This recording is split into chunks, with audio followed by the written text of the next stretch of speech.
All right, now we are officially recording. Okay. Could I have a roll call, please? Kate Bricks, Here. Jenny Butler, Here. Janie Cummings, Here. Marge Scavone.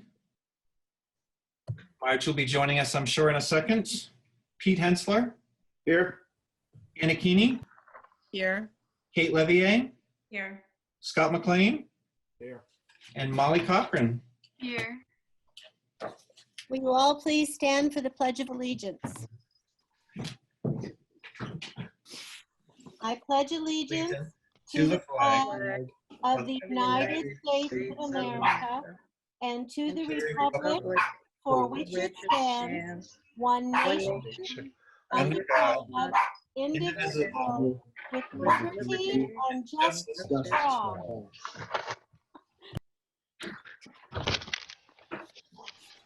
Okay, it is time for, are there any adjustments to the agenda? There aren't any adjustments to the agenda tonight. All right. We have time for public input, but seeing no public or very few, we would like to now introduce Randy Crockett to do information at Gordon Small Middle School. Thank you. Thanks for the opportunity to present to the board, although I wasn't picturing it to go quite like this. I'm hoping you got an attachment from Terry Coolidge with our final version of the JSMS belief statement. I'm seeing some nodding, so that's a good sign. The version that's in your packet that you got for the budget under the mission and vision of the school was second draft. And as you know, teachers love to revise and wordsmith, so it took 3 drafts, but we now have our final product. There's a few changes in there, they're very similar. So I thought I would tell you a little bit about why we do this, what this is all about, a little bit of the background and also purpose for having it, and what we use it for. I'm not going to go through each point by point on the statement, but I'll certainly be happy to give further clarification or answer questions on that as well. But I thought I would start with what's it for and why we have it. Sound good? A little bit of nodding. All right, that's a good sign. So we actually, this is our 3rd iteration of a belief statement. I believe the first one we did was about 7 years ago. And the purpose of this was to really zero in on, hi, Marge. Hi. Sorry, I got lost. That's all right. The purpose is to zero in on important components of school climate and providing a top-notch education to the students. As we went through the process the first time about 7 years ago, we found that the things that we were bringing up kind of ended up falling into 2 distinct categories. And one was around school culture and climate and just basically how the humans in the building treat each other, you know, kids and staff. And the second part, or the second set of components was really around the academic piece of school and how to make instruction effective. And so this year in the fall, when we went back and looked at our older version of the belief statement, I suggested to the staff that we keep the 2 main areas the way they were, the top one being around climate and culture and school environment, and then the lower section being around academics. So we did wordsmith some of those components in the headings. So social emotional skills is what we're now calling what 7 years ago we would refer to as the climate culture of the school. And that really lined up nicely with some of the work that's going on in the district already and some of the work we've done at RES and Jordan Small over the last several years. And then the learning environment specifically around academics at the bottom. So I look at this as not, we call it a belief statement because it's not just about a vision, what we'd like to see. It's not just about our mission. So our mission, I guess you could say, is the first full sentence. Our primary goal is to provide students with academic skills and habits necessary to ensure success at the high school level, the secondary level. I mean, that really is the mission of a middle school, any middle school, I would contend. But then to make it really a belief statement, you have to get down into some specifics. And please note that there are verbs in every sentence that are in italics. That means there's something you can take action on. It's concrete enough that it can be observed, it can be part of our reflection and our kind of self-monitoring of how we're doing on these things, because they're actionable things and you can measure how you're doing in various ways. So it does have to me, a more specific purpose than a mission or a vision statement, in that you can reflect back upon it, you can gather information and data on some of these components, and then make adjustments. And so that's why we ended up calling it a belief statement.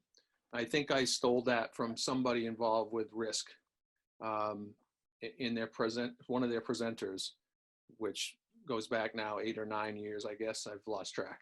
But it just seems to be more clear to staff as to what it is. So this is a bit of a process to develop something like this with a group of teachers. It requires a lot of opportunities to discuss ideas about education. And frankly, the process is just as valuable as the final product, because going through the process in various forms, reflecting on some components, looking at resources, looking at current thinking of best practices, and having discussions about those things within the staff gets us to more common knowledge and common understanding and a clearer direction for the whole school. So as we work through this process, we used professional development time from October, we used staff meetings, and we actually finished it up at a staff meeting back in February, I believe, and then use this as a springboard for some further discussions this past March, or this past professional development day in March, 2 weeks ago. It seems like it was longer than that ago, but it was just 2 weeks ago. Back in the olden days, when we used to go to school, we'd have professional development and we'd all be together, and we didn't have to do it on video. But anyway, now we're in modern times. I digress. So the process sometimes is that I would provide resources, reading materials for people to read to themselves, read ahead of time, and think about. Sometimes they would share that with a partner. Sometimes they would share that in a group. Sometimes we would have full staff discussion, and I tried to set up different ways to facilitate those discussions to get people surfacing their best thinking, and also to look at current practices. So we looked at reference material from John Hattie, Marzano, Dr. Marcia Tate, who I got to see last spring at USM, people that have some good insights and really essential components of good instruction. And so that takes a while. And we had, like I said, several different opportunities to have conversations in different formats. And then the team leaders, the teacher leaders at Jordan Small and I would keep coming back to take that input from the staff, refine it down, and then bring it back to them, get their further input. So we went through that back and forth 3 times before the final product was done. So like I said, it is a bit of a process. It's a little time consuming, and sometimes it's hard to do something like this when you know you're trying to learn how to use the Ready Math program, and you know you're trying to improve writing instruction, and you need some time to work on that with your colleagues and those types of things. But I feel this is really something that can guide us for the next 3 years. And so we actually used it a bit as a reflection tool this past workshop day to talk about where this points us. We spent a lot of time talking about differentiation. So if you look down in the second section, staff will continue to create a learning environment that promotes each student's engagement, self-motivation, achievement, and increased independence. And so how do we get to motivation and engagement? And one of the ways you do that is to differentiate instruction. So we had a lengthy discussion at that last workshop day about not only differentiating instruction, but differentiating curriculum, differentiating assessment, and then what does differentiation mean? And as you may gather, if you know some teachers, everybody has their own opinions about some of these things, and also some, I would say, things that they're really strong with in differentiation. That's part of their practice. They don't even think about it anymore. It's just what they do. And other things that didn't cross their mind that colleagues are doing they don't even know about. So we had some really good full group discussion about differentiation as a springboard from this. And we also then looked at that moving into our continued work to have more interdisciplinary units, more interdisciplinary opportunities between any content areas where there's a good match. We don't go looking for something just to try to match up, music and science. We say, where is there a natural connection in the curriculum so that we're not having kids functioning in these sort of compartments all the time, that you can apply your math knowledge in science class. You can apply that in art class sometimes. And kids tend to compartmentalize those things unless we tell them to uncompartmentalize them and use them in the different areas. So there's been a lot of sort of organic work going on this year. I've been encouraging it since last year, but not mandating or forcing it between various staff members at Jordan Small. And we've got some great ideas percolating, some things already in the works. But also as we start to move both middle schools towards a more project-based opportunities, more interdisciplinary work, we're going to need to build our skill set around that. And so we use that lens to think about this belief statement. Will it help us with that? And everybody was comfortable with keeping that in mind, that we're headed towards a more project-based interdisciplinary environment. And how do we'll work out the details of that as we go along, and starting hopefully in June. But that we have a good template here of what's important in instruction, even if it's not project-based, even if it's very traditional at some times, what's important in instruction. And this becomes a reflection tool, this belief statement, for us to say, are we doing these things? So I'm very transparent with the staff that this goes on the website, this gets shared with the school board. And if a parent calls me and says, hey, I don't think you guys are really doing this, you say it's on your belief statement, but you're not really doing a very good job with that. That's good feedback for us. That's information we can use to improve. And we can also use this as a lens for ourselves to reflect back on individual practices and school practices and say, where can we use some improvement? Or what are we just getting started with and we're not really experts at? And some things on here we're very good at, and some things on here we need to work on. So it also becomes a bit of a roadmap or some kind of a lens to use for periodic reflection. And ultimately, I'm curious to hear from the high school teachers down the line. How are we doing with the students that come out of Jordan Small? Are they prepared? And then we can get specific and say, well, are they, independent workers, or do they work at these higher learning levels, or do they need a lot of support and they tend to stay at the, the comprehension level? Those types of things this is a living document, hopefully, and it's a useful document that over the next few years we will use to look at our own practices. So that was a lot all at once. But that's pretty much the gist, and I'm happy to answer questions about the process or the product in any way. Nobody's raising their hand. So I guess, nope, Scott, you have to unmute. Okay. Randy, I think that this is actually really great. I really kind of like what you did here. Thank you. But I am kind of curious. Do you have, so referencing back to, if a parent calls up and says, I'm not quite sure you're actually doing, this, anything that you have documented in the belief statement here. Do you have any type of like a backwards planning guide to be able to achieve a lot of these individual goals that you have outlined here?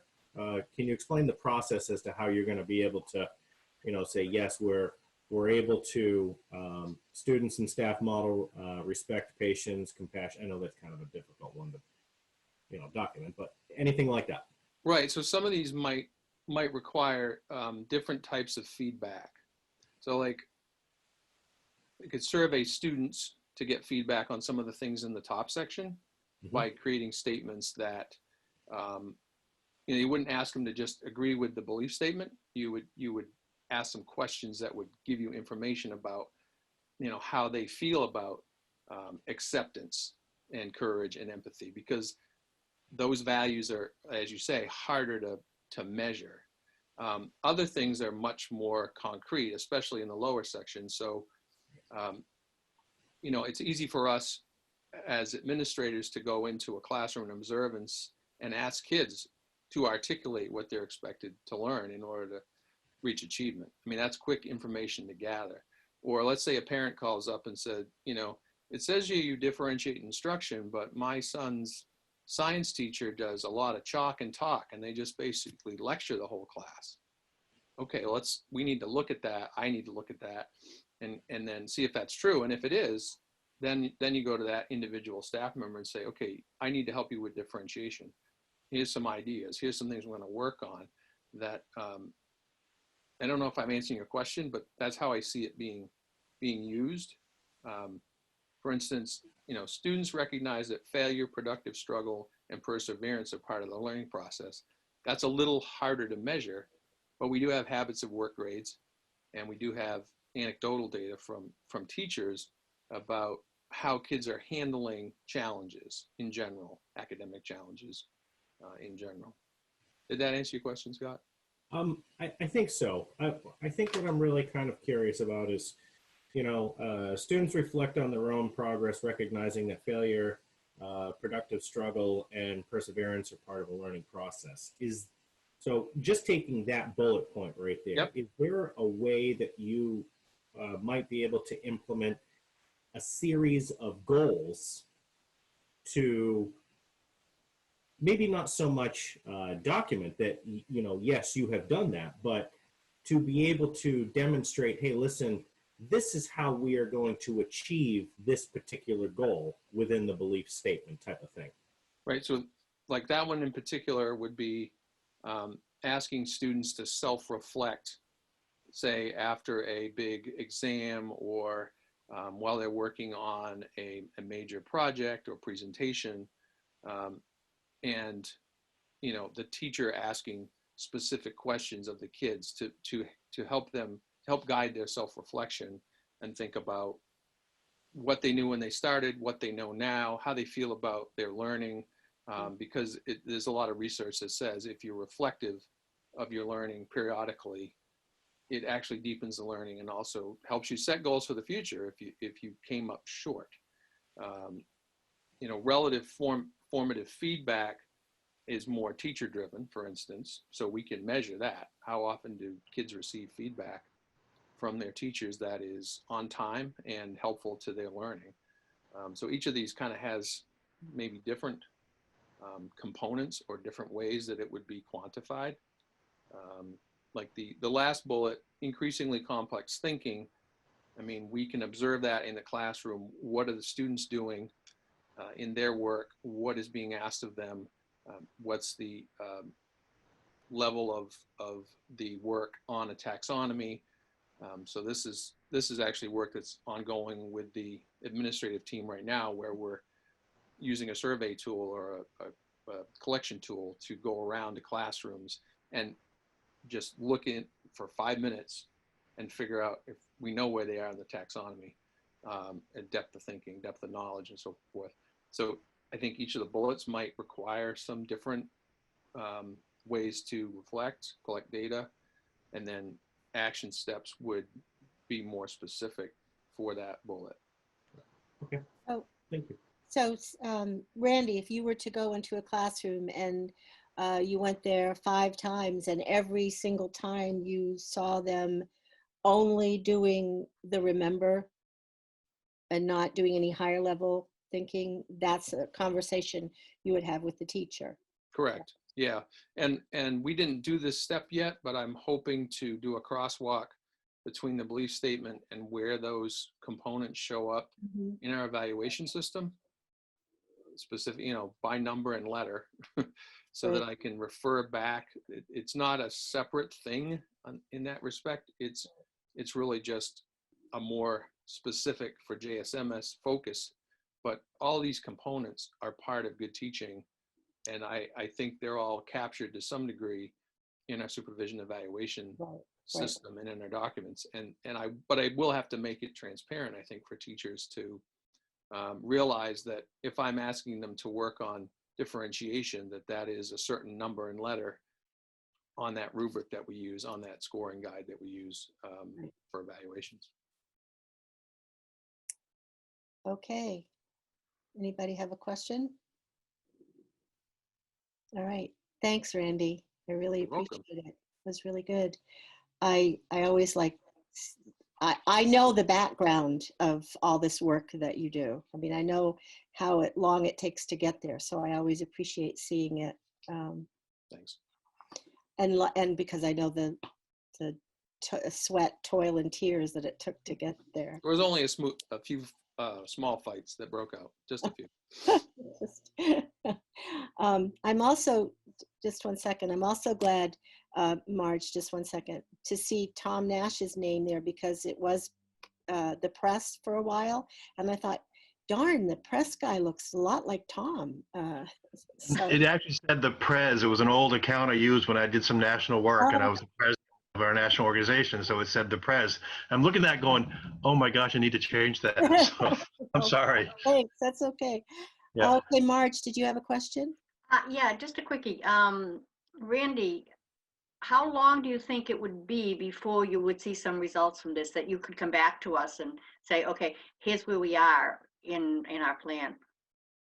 I would say December at the earliest, probably close to a year.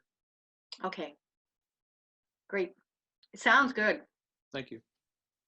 Okay, let's move on to the cost center presentations, and we'll start with Randy Crockett. Since I'm already here, Yeah. You're already here. we're going to do Jordan Small first, and then I'm going to ask Beth to join me for RES. Jordan Small is going to be kind of boring, so I hope. There's one small adjustment. If you're looking at my cover sheet with, what's it titled? Budget cover sheet. The one that has last year and this year in the table. Yep. Everybody with me? Mm-hmm. The only change, I believe, you will note that music is 0.1 FTEs different, and that's just a balancing between shared staff at Manchester and Jordan Small. There is also, and I don't know if it's on your sheet or not, because on my sheet it's not accurate. It should say 1.0 administrator, and that should also occur at RES. So part of my salary this year is budgeted to RES. In the future, there will be the two separate salary lines. So I know that Stacy made that adjustment on her end, but my cover sheet doesn't reflect it. I don't know if yours does or not. It does. Mhm. Okay, anybody have any questions? Do you want to, I'm sorry, go ahead. Yeah, just a quick one. Whoa, you ready? Just one second. Are you ready? Are you finished with that? Anything else you want to highlight, Randy? Just those two? I I think I'd covered some of the other components from the cover sheet with my discussion about the belief statement. Okay, So obviously, we are heavily involved in implementing Ready Math and CPM algebra for the 8th grade students who are involved. And I mentioned the interdisciplinary piece, and project-based learning in the future being a bigger focus across all content areas for the whole school. There are a couple little increases. The STEM supply budget is up a little bit, and that will help support materials for project-based learning. And I've also asked for in the curriculum instruction and assessment budget some professional development money for time to work with teams of teachers a few days over the summer to help do some planning to get that rolling with project-based ideas and units that they need the time to work on prior to school starting. We're not going to try to be building these units while school's in session. So, right. And I am going to use the STEM teacher position a little bit differently to do more interdisciplinary work versus a pull-out class, which is what it is now, so that those projects will be implemented in conjunction with science, social studies, math, wherever it fits. We actually had an interdisciplinary project with reading and rocketry in ELA Great. this year in 6th grade. So that type of thing will hopefully continue to grow. Yeah, so as far as dollars and cents, there's a little bit of reallocating and moving things around, but it doesn't create any major increases. Okay, Marge? Yeah, I just got one, and it's just a quickie. Randy, do you have any ed techs? Because you have none on your sheet. We have, our library is staffed by an ed tech 3, and she's the only regular ed tech. Okay. We have 4 special ed techs, of course, in Lisa's budget. Yeah. Okay, great. Thanks. That's all I had. That was easy. Yeah, it wasn't. Okay, anyone else have a question? I think, don't see any little hands, so I think we're all set. Thanks very much, Randy. One down, one to go. One down, one to go, and now Raymond Elementary School. All right, for the budget, we are asking for an additional 3rd grade teacher. Currently, we have 59 students in 2nd grade. That would put us at 29 to 30 students per class with 2 teachers. So if we add a 3rd grade teacher, that would be about 19 to 20 students per class for next year. We are also asking for an increase in our guidance, our school counselor. She's currently 2.5 days at RES and often spends extra time on Tuesdays staying late to make contacts with parents and fulfilling the needs because the requests for her services keeps on growing. She provides lessons, group instruction, individual sessions with students. She's also expanded our mindfulness and social emotional learning in the school. So any task I've asked her, she's welcomed it and has embedded it into lessons in the school. So that would put us at 3 days, full days for our school counselor. The one other area is we're just asking for a little bit of an increase in the K2 budget for supplies. As they make materials at the K1 level tends to be a lot more hands-on activities. And so that's the area that tends to request more materials every year. Do you have any questions? I don't see anything. We know that this is a lean budget for everyone, so this is going to be a really short meeting, I think. Thanks, Beth. You're welcome. Christina had a question. Sorry, I did have a question. I know just the administrative salary shift was not really a savings. It was just like an adjustment from one school to the other. But when I looked at the administrative salary in this budget, it didn't really appear to be any less. I don't know if I read that wrong. Like it's Can you tell us what page you're on the pink sheet, on? page 63 of 83, about Okay. a third of the way down, administrative salary. If I read that right. Yeah, we might want to check with Stacy and make sure that both JSMS and RES admin salary and benefits are calculated accurately. It's actually, if I can jump in here for a second, it's on our list for version 5. Version 4 had the old salaries on it, so it's on the list to take care of. Okay, that was all. Great. Is that it for everybody? Okay. Thanks, Randy, and thanks, Beth. I hope you have a nice drive home. Okay. Stay safe. Thanks. Okay, I think it's Tom, isn't it? Now, next it's Tom Nash and adult education. And it's, yeah, Tom Nash, not the press or not the president. So it's nice seeing you all. And there's some people actually I've never met before, Christina and Molly and Kate. So hello, nice meeting you. You had a very long budget request form that was sent in. It's my opportunity kind of highlight our program and the goals and the outcomes and what we've been doing to support the district's strategic plan. So it's a little bit longer than others, but you probably had some extra time to look at it over the last several days or last few weeks. So I'll just jump into it real quick. Is that we have a lot of things that we've been doing that support our work as it relates to distant learning. That's going to be even more important for us for the rest of this year, as well as moving forward next year. Between workforce training and providing technology for students, both at our facility and letting them have that. And that was actually one of the things we had put in our budget that we took out.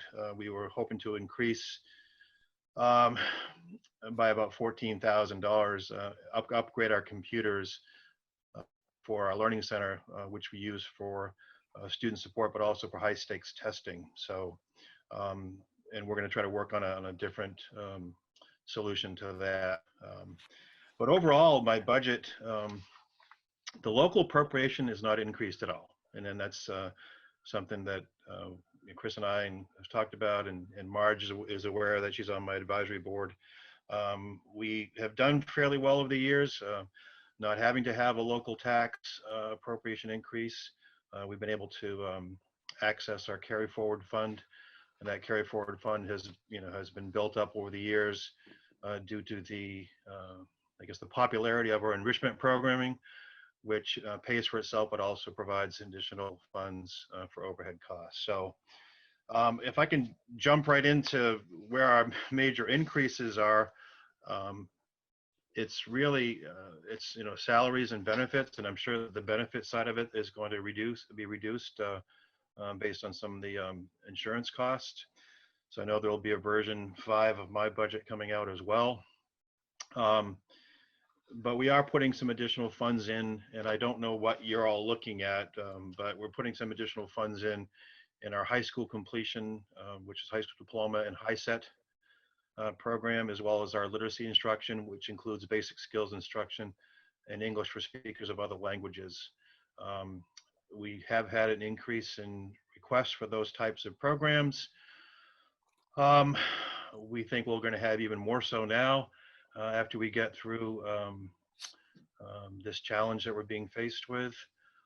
We were hoping to provide some additional summer programs before this all happened, and what we called the summer melt, and working on students that might be interested in going on to college but didn't feel they were ready yet.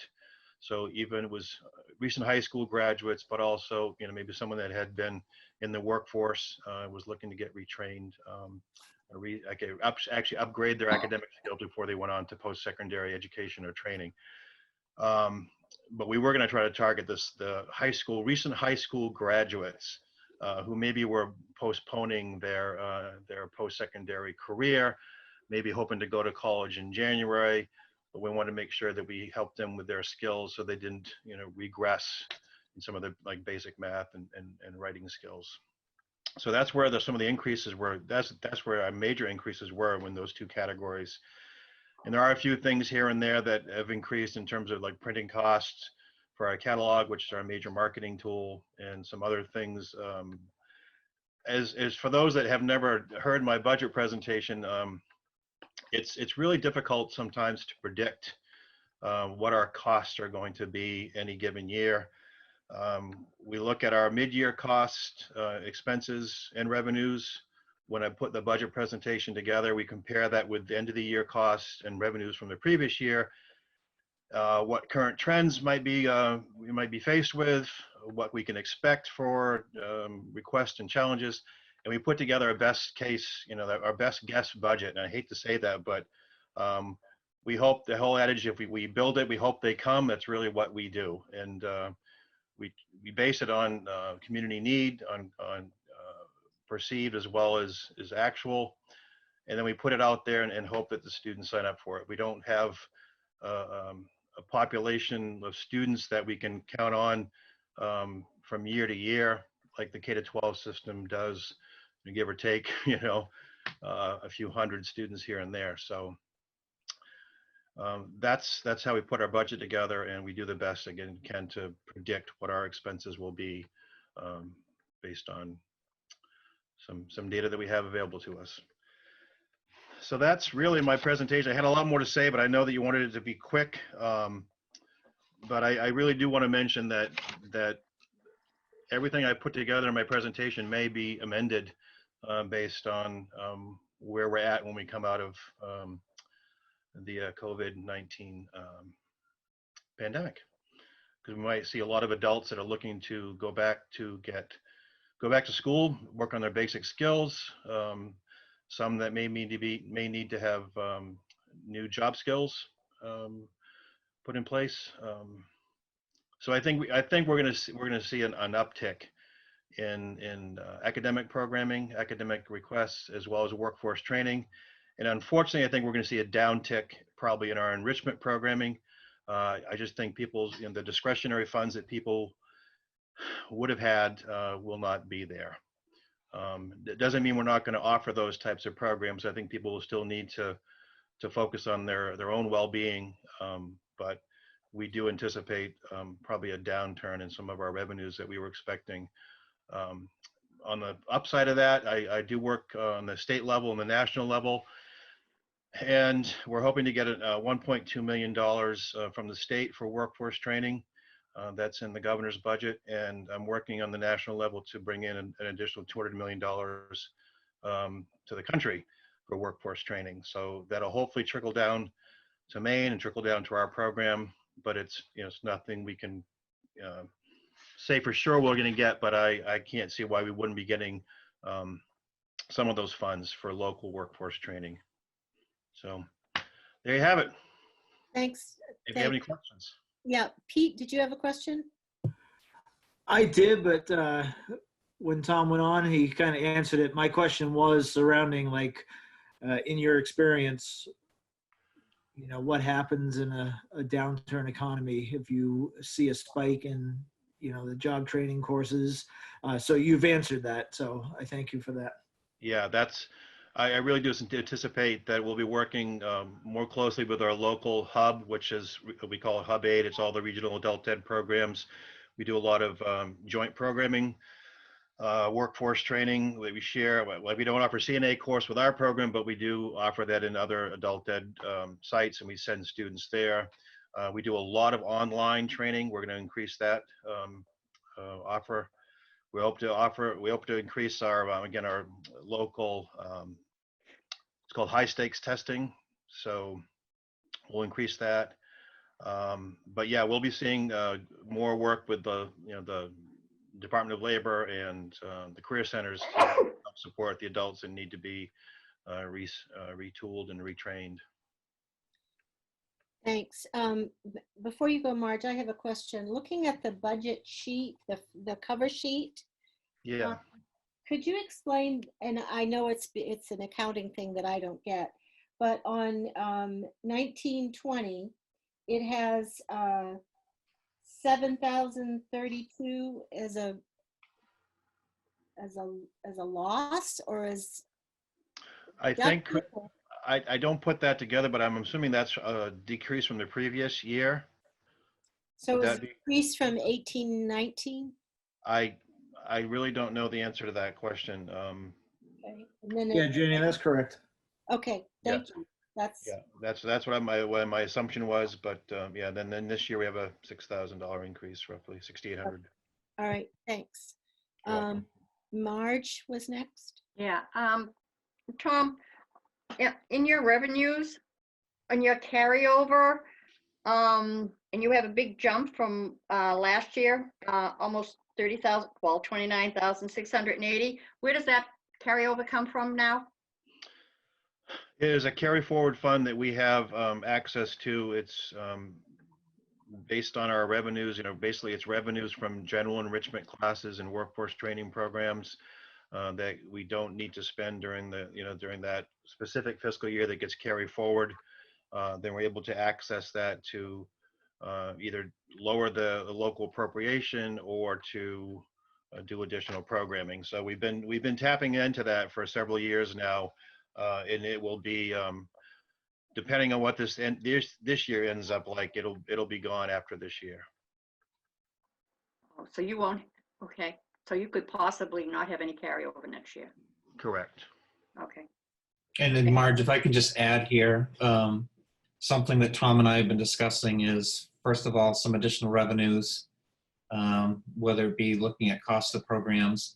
In addition, also taking a look at what grants might be available out there, either through the hub or through the state to supplement, because Tom is right, that carryover fund that's been there has been depleted over time. And I think part of it is that been through some grants and things that were carried over. And again, the revenues had allowed us to kind of have a little bit of a carryover. But I think in last year's audit was right around $56,000 was where we were left over with carryover. So it depends on where we end this year and then going into the following year. But I think that local appropriation has been frozen where it's been at for quite a while. Yeah. And Chris is right. We looked at, whether we could raise our course fees. We talked about that. I don't see how we're going to be able to do that with a straight face coming up. Even if we did, add a $5 more per course, you're talking about maybe a couple $1,000s of extra revenue.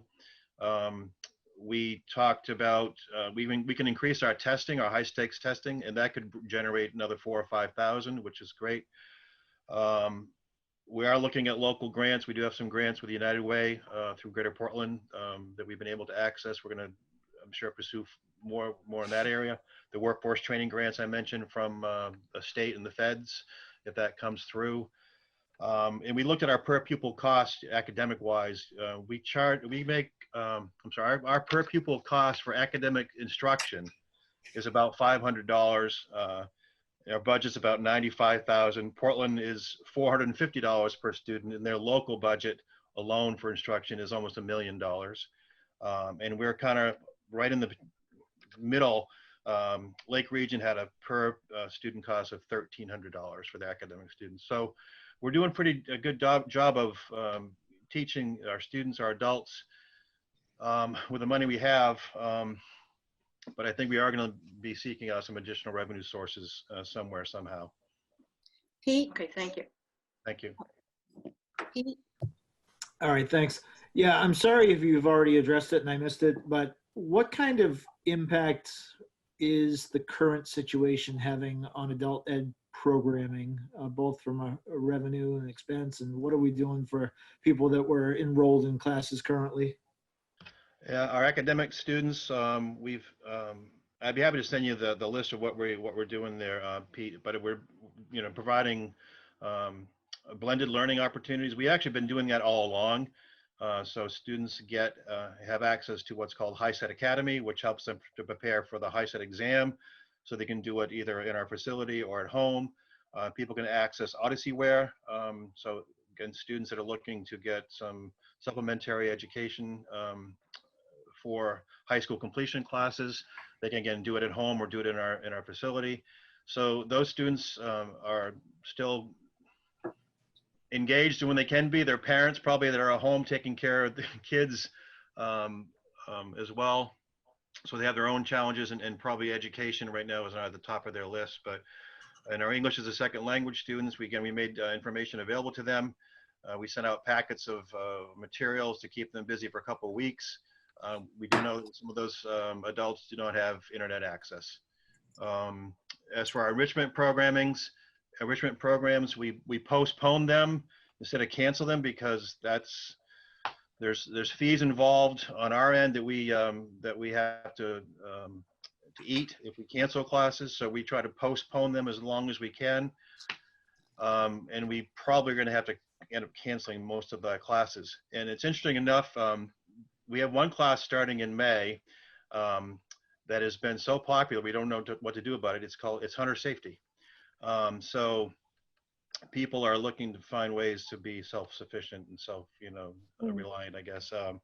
So we don't know what we're going to do about that, if we can push it out to later in May or June or this summer.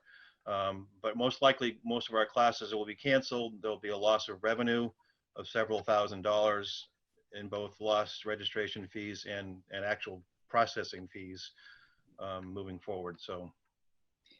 Tom, you said that the ELL classes or those people probably did not have internet access. Was that? There are several, yeah, that do not have internet access, correct, yeah. Would they qualify for the Spectrum internet access?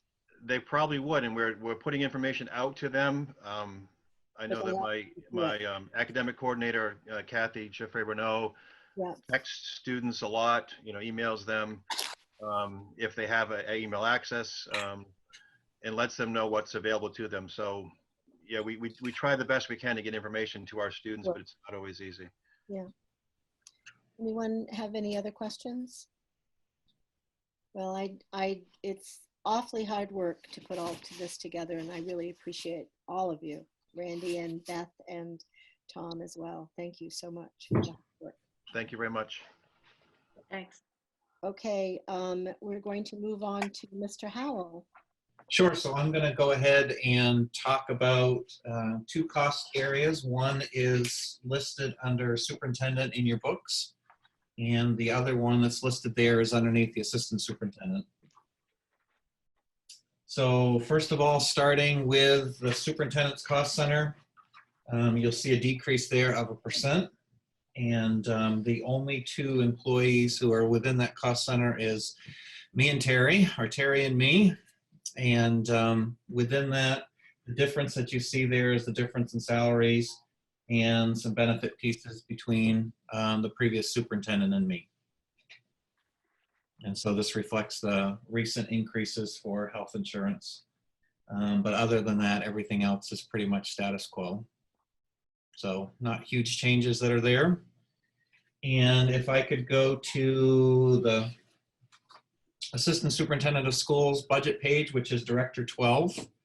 And Molly, somehow I'll have to figure out how to get your book to you. It's right here in my office, right behind me. But this reflects all of the individuals that are in the business office, as well as Christine.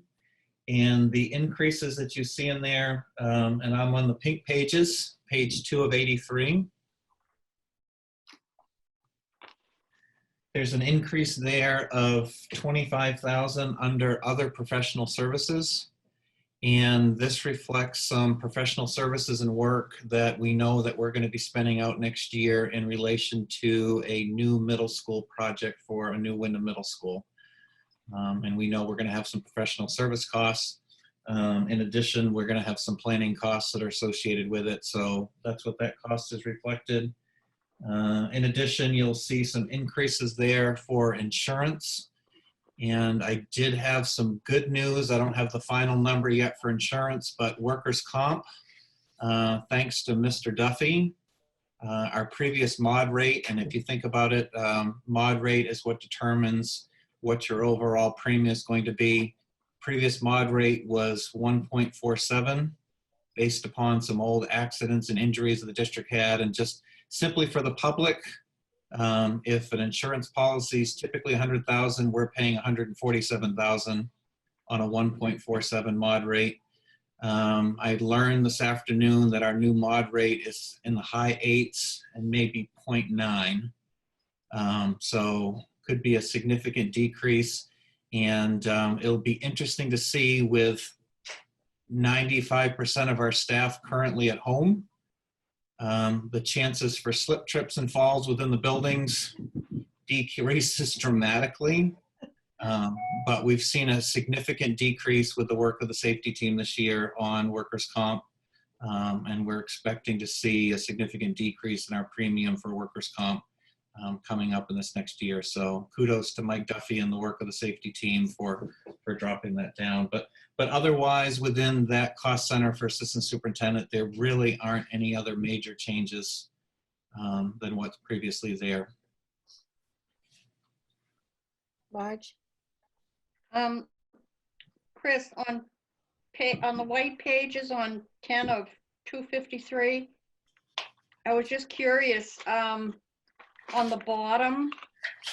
Now, I had thought that, and I might be wrong, I'm just asking, out of school for Raymond students, I thought that was decreasing, but it seems to be staying the same. Is that an in case type of thing? Is that a buffer? No, part of it is that we also, while student numbers may be dropping a little bit, tuition is going up based on the state rate. And so as your numbers go up on tuition and numbers drop, they've been staying pretty stable for the overall cost. But we will continue to take a look at that. The other question that Stacy asked me today with the school shutdowns, do we expect that we're going to get any sort of reimbursement from schools? Not going to happen. I mean, everyone is doing distance learning at this point, and so whatever we're paying for out-of-district tuition, but that number is staying pretty stable at the moment. Okay, just one more. Go ahead. Okay. If you go up the page, up there, and we had talked a little bit about it when Jeannie was here on the transfer out for school nutrition, we put an additional $25,000 in there. Are we expecting a higher balance of unpaid lunches this year, next year? I'm sorry. Well, given what we have observed in the district with recent food shaming bills, and that the rate and the percentage of individuals and families who aren't paying, that obligation is continuing to grow. Right now, obviously, we're not worrying about that. We're worrying about other things when it comes to food service, but our unfunded liabilities is going to grow, and it's grown because of that. So that is an additional buffer. Okay. With that transfer. Okay, that's all I have. All right. Anyone else? Okay. Thanks very much, Chris. Mr. Hanson, are you ready?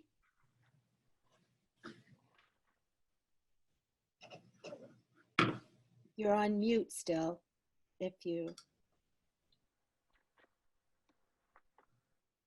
Hey, there we go. Gotta love the technology, huh? I gotta wear these glasses because I can't see you in when I'm trying to read. So I guess the joys of getting older, right? Right. So a lot of you have been through my budget presentation before. Did everyone receive the PowerPoint? Yes, I did. So if everyone has that, I won't spend a lot of time on it because you can read it and ask questions later. But one of the things I want to bring to your highlight, well, again, the mission that we have is really important to me, is that we operate these buildings in a way that the teaching staff can really focus on educational deliverables. And we don't always succeed at that, but that is the goal. And I'm very fortunate that the board has provided us a very good budget to maintain these buildings. And I'd like to bring it to your attention, when you look at the next slide, our major components, I thought it'd be helpful for you to see kind of where that stands. If you look at our roofing, you can see that we're in really pretty good place right now, particularly when you look at roofs.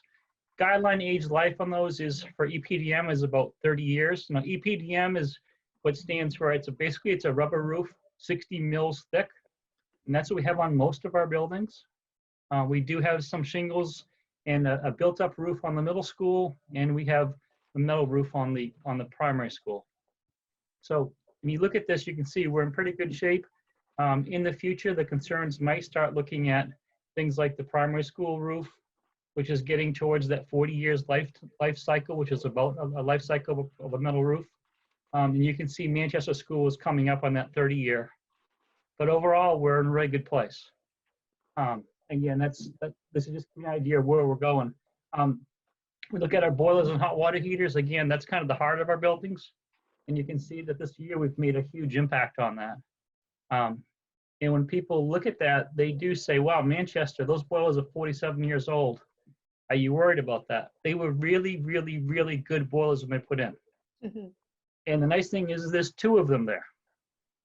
So until such time that we have concern with failure, it doesn't make any economic sense to replace them. If that makes sense to you. So when we look at our buildings, we have some pretty good redundancy. There is one building that kind of stands out that doesn't have redundancy, which is really key to our fleet, is RES. And so we're going to be looking at that in the near future. That boiler is a very good boiler that's in there. That's the good news. But I think it's best practice to have redundancy in your heating plant. So we'll be looking at that in the future. But again, we're in a good place there. Final, the last portion of the puzzle is the heating, ventilating, and air conditioning. I just wanted you to have that information so you see the background of where we're at and what the ages are and what some of the concerns are. Again, we're in pretty good shape. We have a few units that are starting to get old. You look primarily at Jordan Small School, the middle school, and a unit at Manchester, and a couple units at the primary school. Again, guideline age life for HVAC is 25 to 35 years. So you can see that, you know, a lot of the equipment has been put in the last 15, 20 years, which is great. So I guess the state of the state is that we're doing pretty well. And that's really a really great thing. So the next thing I want to talk about is really the types of capital investments that we have here that are in my budget. Now, my budget is very confusing if you look at it, because you'll see numbers going up and going down and going up and down all through the budget. It's unlike any other budget that's in the district that I'm aware of, and Chris can correct me, in that we have projects that go from cost center in 1 year to gets moved to another cost center the next year. So if you'll see swings, large swings in my budget. It's not that my overall budget changes drastically, but expenses change. And that's really important to understand. Those changes are primarily in what's called the MIP, or maintenance improvement projects. These are cash projects that are paid for in the fiscal year that are in our operating budget. And those are things that we usually can accomplish within the school year. And they tend to be small in nature. And I say small in nature, usually under $100,000.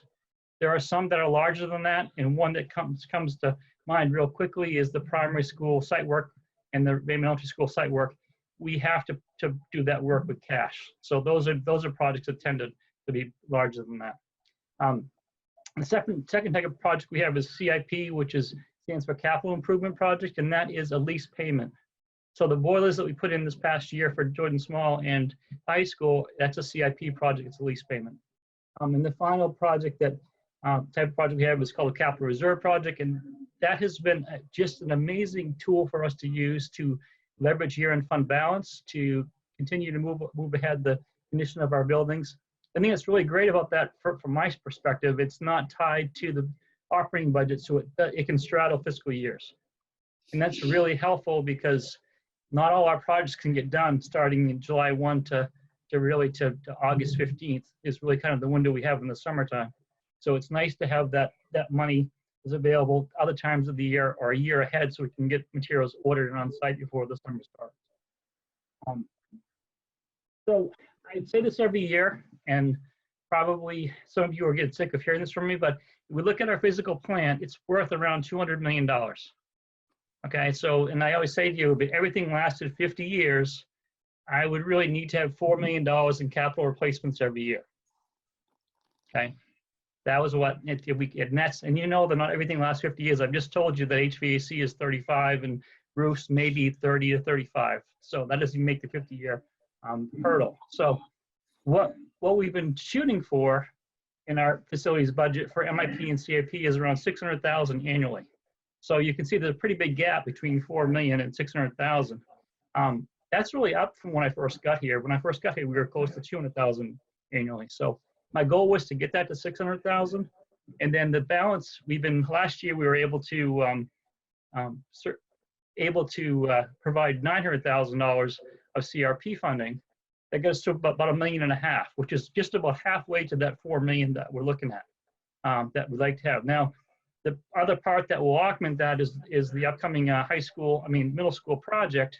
That's an infusion of capital that will help provide kind of that buffer between the 1.5 and the 4 million we're talking about, because that will be a capital replacement that will get us kind of back on that curve.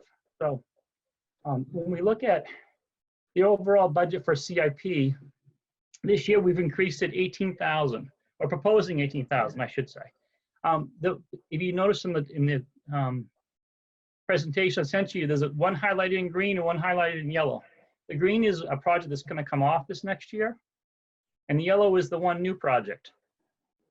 And the new project at the primary school is looking at replacing the 2 oldest air handles in that building. Previous to my starting here, 3 of the air handles were replaced and the air conditioning was added when they realized there was a huge problem with temperature on the 2nd floor of that building. This project here would replace the other 2. So they would all be relatively new. Again, those are 30-year plus old units, and we're really approaching a situation where they really are struggling to run and the filtration isn't great. It's really time to consider that. So that's the increase. It's about 8% increase on my CIP, moving that from like 231 to 249. So I'm not quite to the 300 that I shoot for. The other thing I haven't mentioned is that I try to balance the cash and lease payments at about equal amounts. And the reason I do that is flexibility. So a lease payment may be 3 or 4 years that we're tied into that payment. So all my capital funding is in lease payments. Something comes up, we can't move and shift and meet that need really easily without increasing the budget. So the goal is to have half in CIP and half in MIP, and we're close to that at 249 versus the 300. When we look at the MIP projects, we've seen about 2% increase in that from 300,000 to 305, and that's really balanced by the projects that we have proposed. There's resurfacing the track is one of the projects that are in there, and for some reason the number isn't quite right, but I will correct that in that spreadsheet because it's actually 100,000, not 80. I believe I made another change below that took something out. So this is really keeping this flat funded pretty much at 2%. You could argue whether it is or is not, but and again, this is really getting some work done that needs to happen. The track was resurfaced in 2011, and they said 7 years. We've gone 9. So I think we've done pretty well. We do have money in there for a new electronic sign in the front of the high school. We're hoping to have that partnered with help from the boosters and the music folks and theater, so that we're able to really make that be a project that will really improve our signage.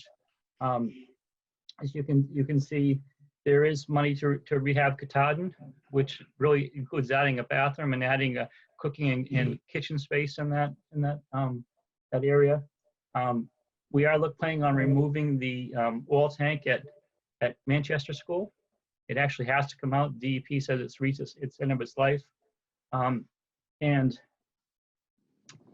the fire department connection in the gym is a result of really an initial building design that put the fire department connection in a place that's really inaccessible by the fire department. So we're actually going to correct that efficiency that was really since 1989. Really needs to be done. They've been asking me since I've been here to address it, and we're going to do this before we finish the gym floor. So it's a really good time to do it because we'll be sanding down that floor and refinishing it. You can see the gym floor wall and repair. We've had an issue with a masonry wall that's below grade with water coming in and damaging the gym floor. We're going to correct that. And then the last two small MIPs are carpet replacement that are larger carpet replacements in Jordan Small and the primary school. So that's really kind of the outlining of what's going on with the project-based of the budget. I'm happy to answer any questions. I'm sure you have questions as you go through the budget, and I will do the best I can to bring clarifications, come with changes. Because again, when a project comes out of a cost center, like the oil tank removal at the primary school, it was 28,000 last year. So this year they'll show a negative 28 in that line. And so it's kind of really confusing to follow that. Pete? Hey, Bill. On the track, just for clarification, are there any notable deficiencies right now, or is this strictly preventive maintenance so that there don't become any deficiencies? Yeah, so if you go down the track, and of course the snow came, so I can't show you, but if you look at it, there's actually a wear layer that is the red that's on top of the black urethane. And that has a projected life of about 7 years. And we've actually got 9 years out of it. So it's actually a respace. So it is a PM at this point in time.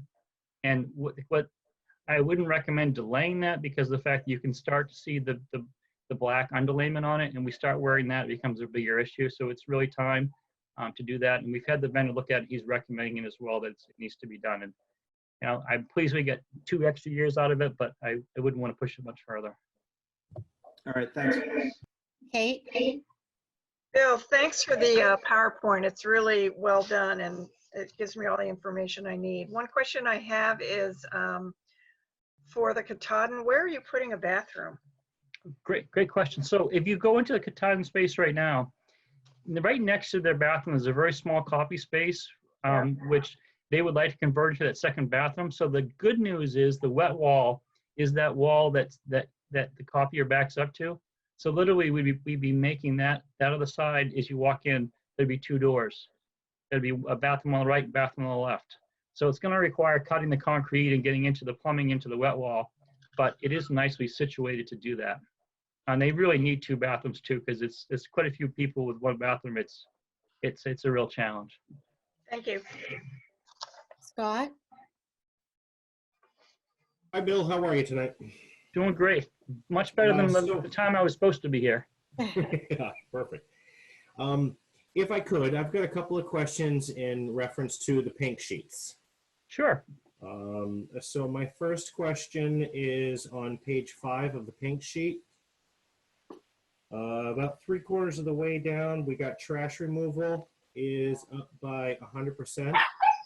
Just kind of curious if that is moving some funds around. It's it's only $2,000, but I'm kind of curious. Okay, that's it. So that something? Yeah, no, that 920 that's an adjustment. It's district wide, and we've actually gotten better about throwing things away. We've been using the junk guys to haul stuff out, and that's just an increase to cover those costs that we haven't been covering. We've actually been in deficit on that account. So that's what that's about. We're actually trying to work on purge things that don't belong here anymore. And it's been a really good process because less handling of materials by our people, and it's worked well. So it is an actual increase for that. Okay, so more like maybe like the dump guys or something like that? Correct, yeah. Okay. Yeah. Okay. There is also some that district-wide also covers the dumpster that's out by the track that gets used for all those events. So there's a couple different things that go into that, but yeah, primarily dump guys. Typically, though, it would fall under a different cost category. That's why I was kind of curious why there was a district-wide type of thing. So yeah. My next question is on page 8 of the pink sheets. About 3/4 of the way down, we got an increase in telephone for 276%. It looks like it's RES. I'm wondering if that was not allocated correctly and now it's being allocated correctly. I'll have to check with Stacy on that. She does the telephone increases. That isn't something that I make adjustments for. So let me get back to you on that, Scott. Okay. I apologize, I don't have an answer for that, but That's all right. Yeah. My next question is page 11 on the pink sheets. Yeah. Right near the top, we've got an increase of 149%. It looks like it's from Manchester for a 11,750. What project is that for the contracted services? That's actually in my cover sheet. I talked about some increases in the budget for HVAC service contracts. That's actually for middle school. That's costing our 120 middle school. So that's an increase in our PM services now. So expanded the PMs to cover all our unit ventilators in the gym, as well as the classroom spaces and the boilers. And we were trying to self-perform some of those things. And Scott, we were not being successful in doing that. It was really impacting the kids. And the middle school has been particularly problematic in that when those units are noisy, it's really hard for teachers to teach. And being 1977 vintage, we've just found we've been much more successful in getting the contracts come in and get the PMs done. And we're doing now twice a year, which has made an improvement on the space now. Having said that, they still were brand new in 77, so they are still problematic, but it's better. Okay. So are we on a regular PM maintenance routine for all the HVAC systems? We are now. We finished a lot of that work this past year, and we were again trying to self-perform with just 2 maintenance staff. And what we've been finding is that we're trying to get better at school dude and for all those work orders that there wasn't time to set aside to do some of the PM work. It just wasn't occurring, and it really needs to. So we found that just augmenting with contracted labor, it just allows Roy and Henry to focus on the day-to-day issues that come up, and they come up, and so it's been a better solution for us. Okay. Is PM preventive maintenance? Correct. Yeah. I'm sorry if I start using acronyms. Please correct me because it's a jargon I'm used to. Yeah. Do you mind if I keep going, Janny? Christina, can you wait? Okay, go ahead. All right. Just a couple lines below that, we've got Wyndham High School contracted services, 211%. Is that the barrel roof? No, that is the same HVAC contracted services. So all the air handlers and rooftops now. We were just doing rooftops and try to self-perform all the exhaust fans on the roof as well as the HVAC. And again, we weren't really being successful in meeting the timing. So this last year we competitively bid that, and we were able to get some really good pricing from the Thayer Corporation to get that work done. All right. My next question is page 12 on the pink sheet. And it looks like it's right up near the top. It looks like some high school equipment for, looks like 26,000. What is that? Yep, I can see you. That's 1 second. So that is it's actually a $25,000 increase in the budget, and that is for the sign that is proposed for the electronic sign for the front of the high school. Okay.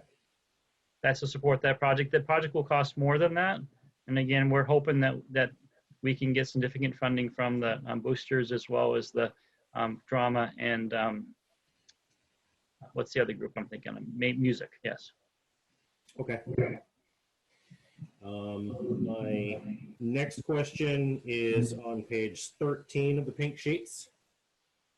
And I want to go to the snow removal.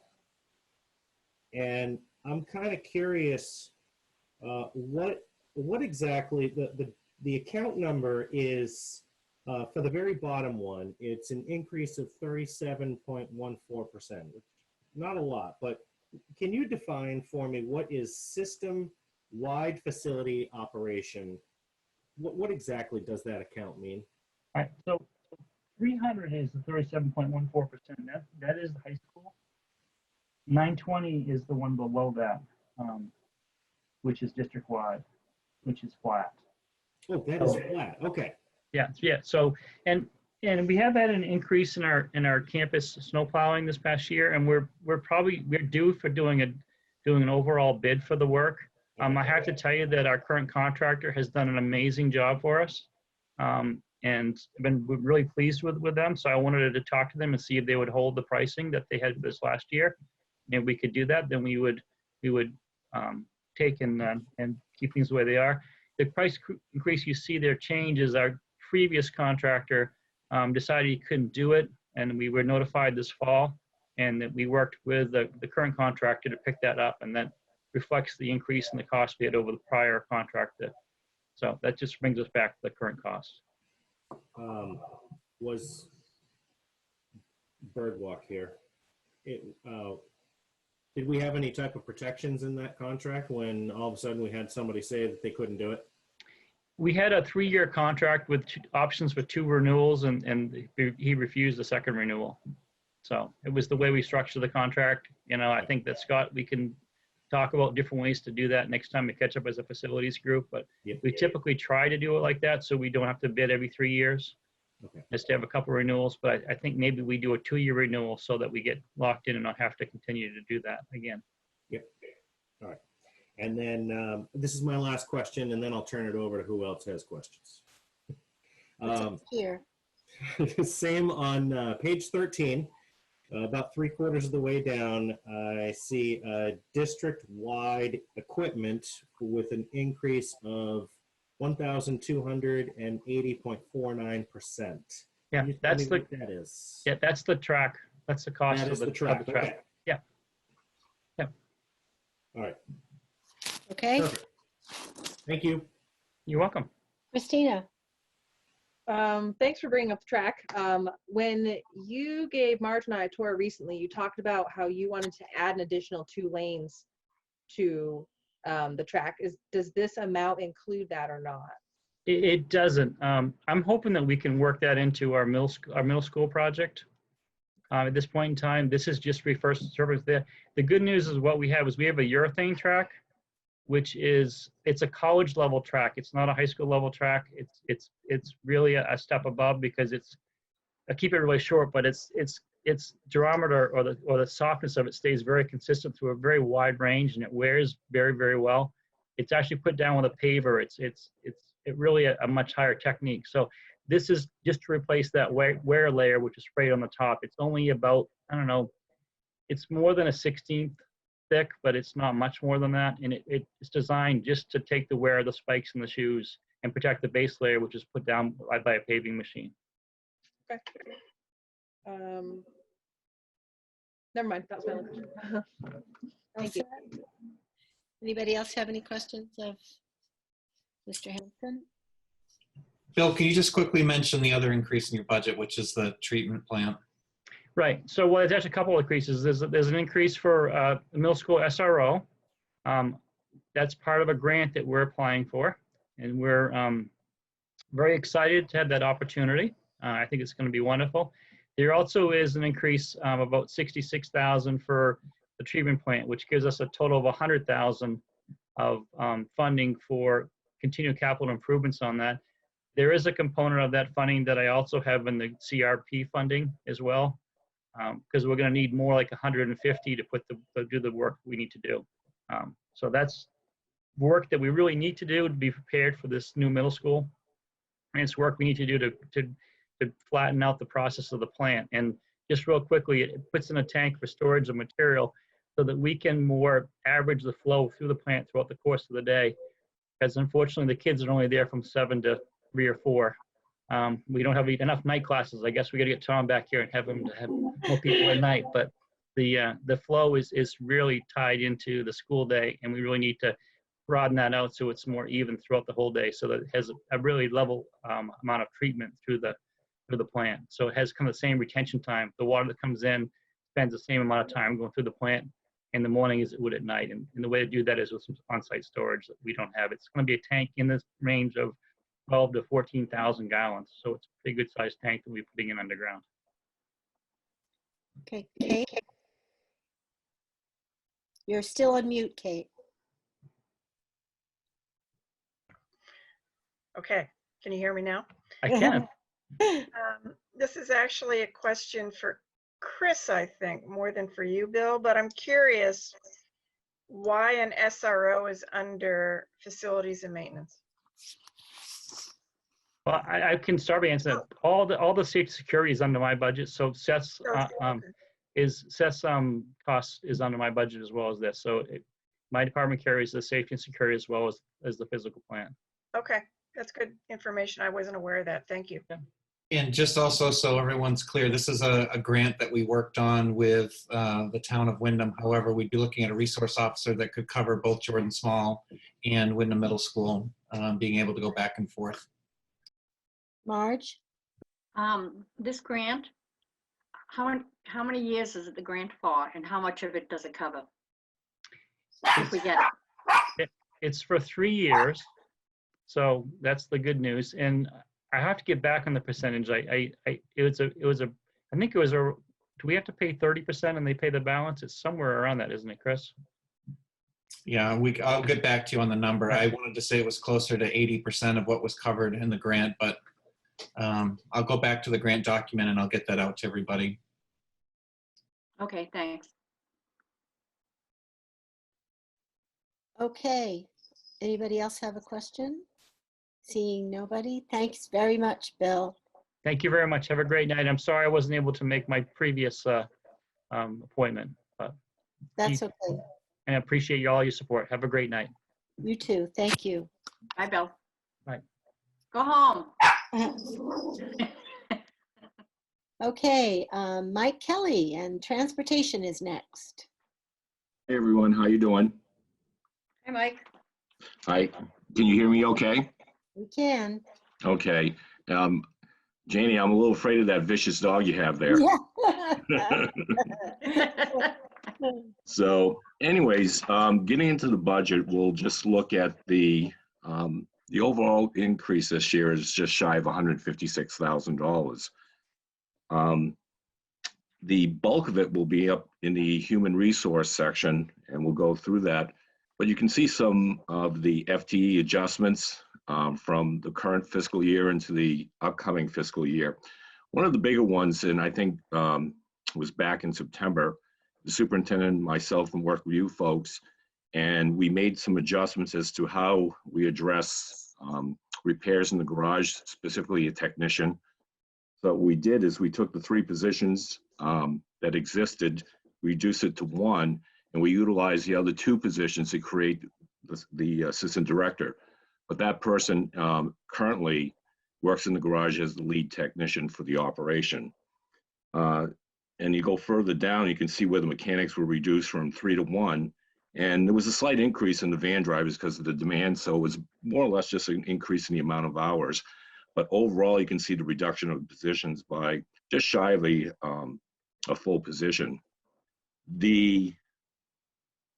On the operational side, and we've spoken, for those of you that's been here with me for the last several years, we have 33 buses that we deploy. We also have 24 vans broken down. We're utilizing 5 for Katahdin, 13 right in my operation itself. And the buses, what's deployed, we have 5 that are deployed in Raymond on regular routes, that is, and we have 19 here in Wyndham. Interesting enough, one of the things that I bring up every year is the amount of miles that we travel.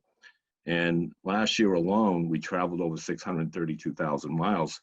But the most interesting part, just the vans that transport, that coupled with just the students receiving special services along with the students that are assigned a homeless status, about 270,000 of those miles are just with what those vans travel during the course of the year. We also, during the course of a day, which most people don't realize, we're running 134 runs a day. And that excludes anything to do with field trips, athletics, or even the late runs that we have on a daily basis. So generally, that's what the operation looks like. As far as the increases themselves this year, some of the increases are primarily the estimate in the increase in the insurance for the fleet is a little over 13,000. These are the bigger ticket items I'll go over. Then we get into the regular employee salaries. There's an increase around 44,000. Then the temporary employee salary, which covers those additional van drivers primarily that aren't in benefited positions. So that's about another 7,000. Then you have 50,000 that's in there for health insurance. What we're looking for on the operational side, so let me back up for a second. That in itself is a little over $100,000. When we get on the operational side, we're asking for 4 buses, 3 vans, and a service truck. The buses themselves we're retiring 3 leases this fiscal year, so all we're doing is rolling some new leases out for a 5-year lease purchase program. The 4th bus there's 30,000 in there for the bus that we're purchasing after getting the award for the Volkswagen grant. So we're getting $65,000 for that, and the other 30,000 will make up the difference. And the truck itself is a $10,000 lease payment purchase for a lease purchase of 4 years in there. And then we're replacing the 3 vans, but we're just rolling 3 vans out. So it's just replacing what we had before. So generally that's what the increases look like and the overall budget looks like.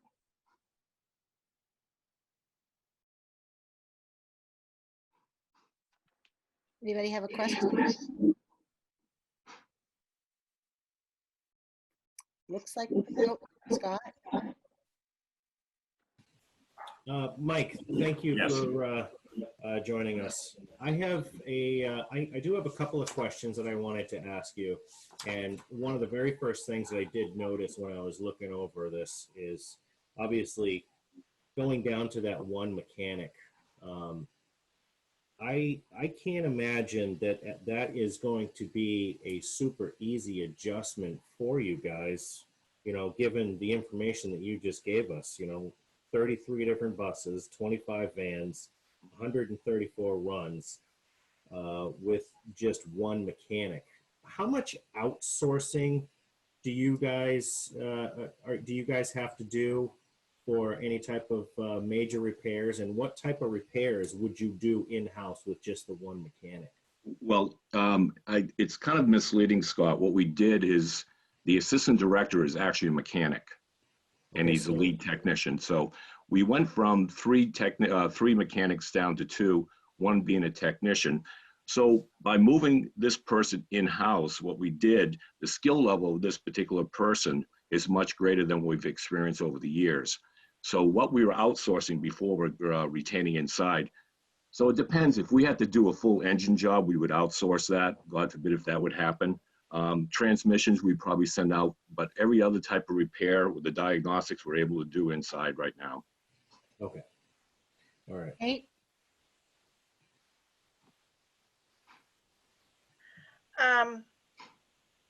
Thanks for joining us, Mike. I don't know whether this is for you again or for Chris, and I really didn't dig in to find out myself, but what is the lease for the joint maintenance, and how did it increase or decrease this year? I'm just going to give you a rough number off the top of my head, which is somewhere around $196,000 This year? this year. Yep. And there's an ever so small drop that's minuscule that we'll see over the payment. So that's a pretty stable payment around that $195,000. In addition, we also do have some costs coming in with our portion of electricity, heat, which is our percentages. So, but that payment is pretty much the same as what we have for this year. And the heat and all that jazz, that's in Bill's budget, the increase for that? I would need to double check where I want to say that it's in Mike's budget because we can bill it direct back for subsidy. But let me double check with Stacy just to make sure that I have it correct. But most likely it's in Mike because again, it is eligible. Okay, great. Thank you. any other questions? Marge? Well, I guess it's for Mike, but Chris, the pre-K, did you say it was in the budget, right? The amount that, no, it's not in the budget, but the amount that the state is allocating us. Is in? Yeah, let me just, and Christine's going to hit a couple of those things later on tonight, but first, the bus is in the budget. Oh, okay. And just for those of you who haven't been on the board very long, There was a time with a previous board that buses weren't replaced on a given maintenance or replacement schedule. And if I remember correctly, it was either 9 or 11 buses that had to be purchased in 1 year. And so Mike has done a great job of just basically it's rolling the debt so that as buses come off lease, we're purchasing new buses and trying to keep a stable budget number. So that bus is already there, and Mike would have to do some modifications to that bus. What's not in there would be the driver and the aides that it would take to support the pre-K. Scott? Okay. So Chris, can I ask one more? Yeah. Related? Okay, so would that part, the driver, and that's not in his budget, will that be in, before you had mentioned, well, probably be in Christine's, as there was a figure there of the additional cost? Oh, okay. So I see you if shaking your head. well, and that's a decision the board's going to need to make about going forward with pre-K. If the board makes that decision, then Christine has some additional news, which she's going to kind of share here. But the driver would be put into Mike's budget, and all the associated costs would be then spread out across the buildings for where they need to go. And again, that's directly related to gaining our subsidy. Okay, thanks. Chris, may I, or Janie, may I get make a comment? As far as the buses themselves, those 4 buses that are being requested, it had nothing to do with pre-K. What we're just doing is utilizing one of those buses for the pre-K program if it came along. So we're just replacing existing resources that we have within the operation. And what we're also doing, even though how we staffed the Raymond Elementary run for those volunteer students from Wyndham, we're utilizing a spare driver. And so what we were doing is on a daily basis, we're shuffling. So in other words, we would be using that same bus for that same purpose if we went forward with the pre-K program, but we wouldn't have a driver. So that's why I'm asking for the driver. Okay, thank you. You finished, Marge? I'm done. Okay, Scott, and then Kate. All right. So I did want to ask you, Mike, as far as bus fleet insurance, it does look like it did go up a little bit, not by a huge amount, but I'm just kind of curious. Every now and then we get an email that a car drove into the back of one of our buses or anything like that. And me being, having a CDL, when you're driving a commercial vehicle, anytime you are in an accident, state police will find you at fault. It doesn't matter if they drove into the back of you, the side of you, whatever. So are some of those contributory to the price increase for the fleet insurance? So I'll just, in speaking to our agent, I'm not aware of any sort of a price increase that's due to accidents or experience issues that the RSU has had. It's the normal increases that we try to budget in, and as that number then gets finalized, we'll make the adjustment. But again, it's always easier to reduce a budget than it is to add. Okay. All right. And Scott, to your question, as far as anything of significance, as far as accidents or anything of that sort, I hate to say this, but the last time that I recall, it was something that totaled the bus, but that we were not at fault, and the other party's insurance company paid for the damages. Okay. I know that I can't remember what the trooper's name is. He's part of the CDL outfit with the Maine State Police, and he will go around to businesses and he'll pull up his laptop and he'll actually show you what your DOT driving score is. And so just based on conversations that I've had with him, but that accident that you're referring to, out of the majority of the accidents that, we get a quick email or something like that from Chris saying that a bus was involved in an accident. What would you say that the typical damage amount is on one of our vehicles? Typically, I think the most, outside the bus itself that I referred to, the accidents since my history here, the ones with the larger amount of damage was with vans. And, but as far as the amount of damage, typically if you have some of these minor fender benders where a bus is backing and hits a vehicle that's unattended. So there's no claim for damage on our particular vehicle, but there may be like less than $1,000 of the other vehicle, and that's very infrequent. Okay. And then if I may, I was looking over some of the workers' comp, and I just want to say, you know, I'm sure you're involved with the safety committee. I know that, you know, unfortunately with the amount of walking that your drivers were doing, you know, walking all the way across the parking lot to get to their buses, there was a lot more slips and trips with your division. And how's the new facility been as far as that in those respects? Well, for the most part, the drivers are much closer proximity to their vehicles, especially the van drivers, and the treatment program has increased significantly. It's a combination between our folks from buildings and grounds, as well as public works, and the terrain's different too.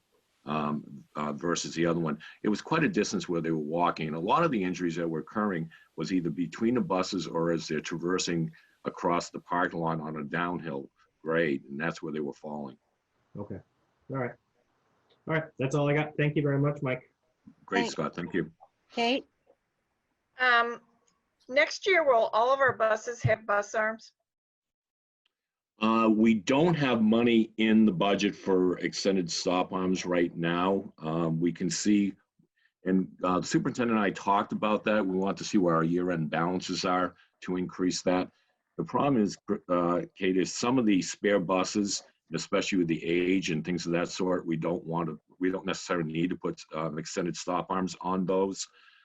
So any of our frontline buses, our goal is to try to outfit them with as many as possible, and understand that some of the areas that the buses are deployed, we don't really have a lot of stop arm activity as people going through the red lights. What we've done so far, and we're almost completed, is that most of the high traffic volume areas are covered with the extended stop arms. So we're moving in that direction.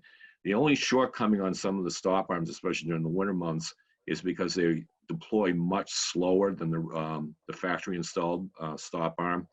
So sometimes when the temperature drops between 20 below, we have to deactivate them because they just don't extend. You're just sitting there waiting and waiting and waiting. So that's Chris, thank you, Mike. Yes. I know there's been some activity with Odyssey Angels and whatever to get more bus arms, fundraise for those. Are they in the loop as far as our needs so they don't keep fundraising for bus arms that we don't need? They are in the loop. I think they've finally reached their goal of half the fleet. I think they've reached that 15 bus arms for where they were going, and I think they were finishing that. So with the 4 new buses, the buses will come through with the extended stop arms, so that will get us up to 19. And then we'll take a look at the remaining part of the fleet to see which ones that we really need to get some arms on, and we'll take care of that within Mike's budget in order to do that. Okay, great. Thank you. Thank you. Okay, seeing no other questions. Thanks so much, Mike, for participating. Oh, you had a question. That was a bye. Right. Sorry. Okay. Bye, Marge. And you can meet Rosie anytime. She'll. Okay, thank you. I appreciate it. Okay. Have a great night, everyone. Thank you. Thanks. It's now time for public comment, and I'm really not sure how that goes. Mr. Howell, do you have an explanation? I see there's one person who's listening in. Unmute myself first. So I'm going to go ahead and unmute the person. If they have public comment, this would be their opportunity. Person who is listening in, do you have any questions or comments? No, hi Chris. This is actually DJ Lavasser, coordinator at Delta. Hi, how are you? Just kind of good. Just kind of listening. But I don't have any questions. Well, thank you for listening in.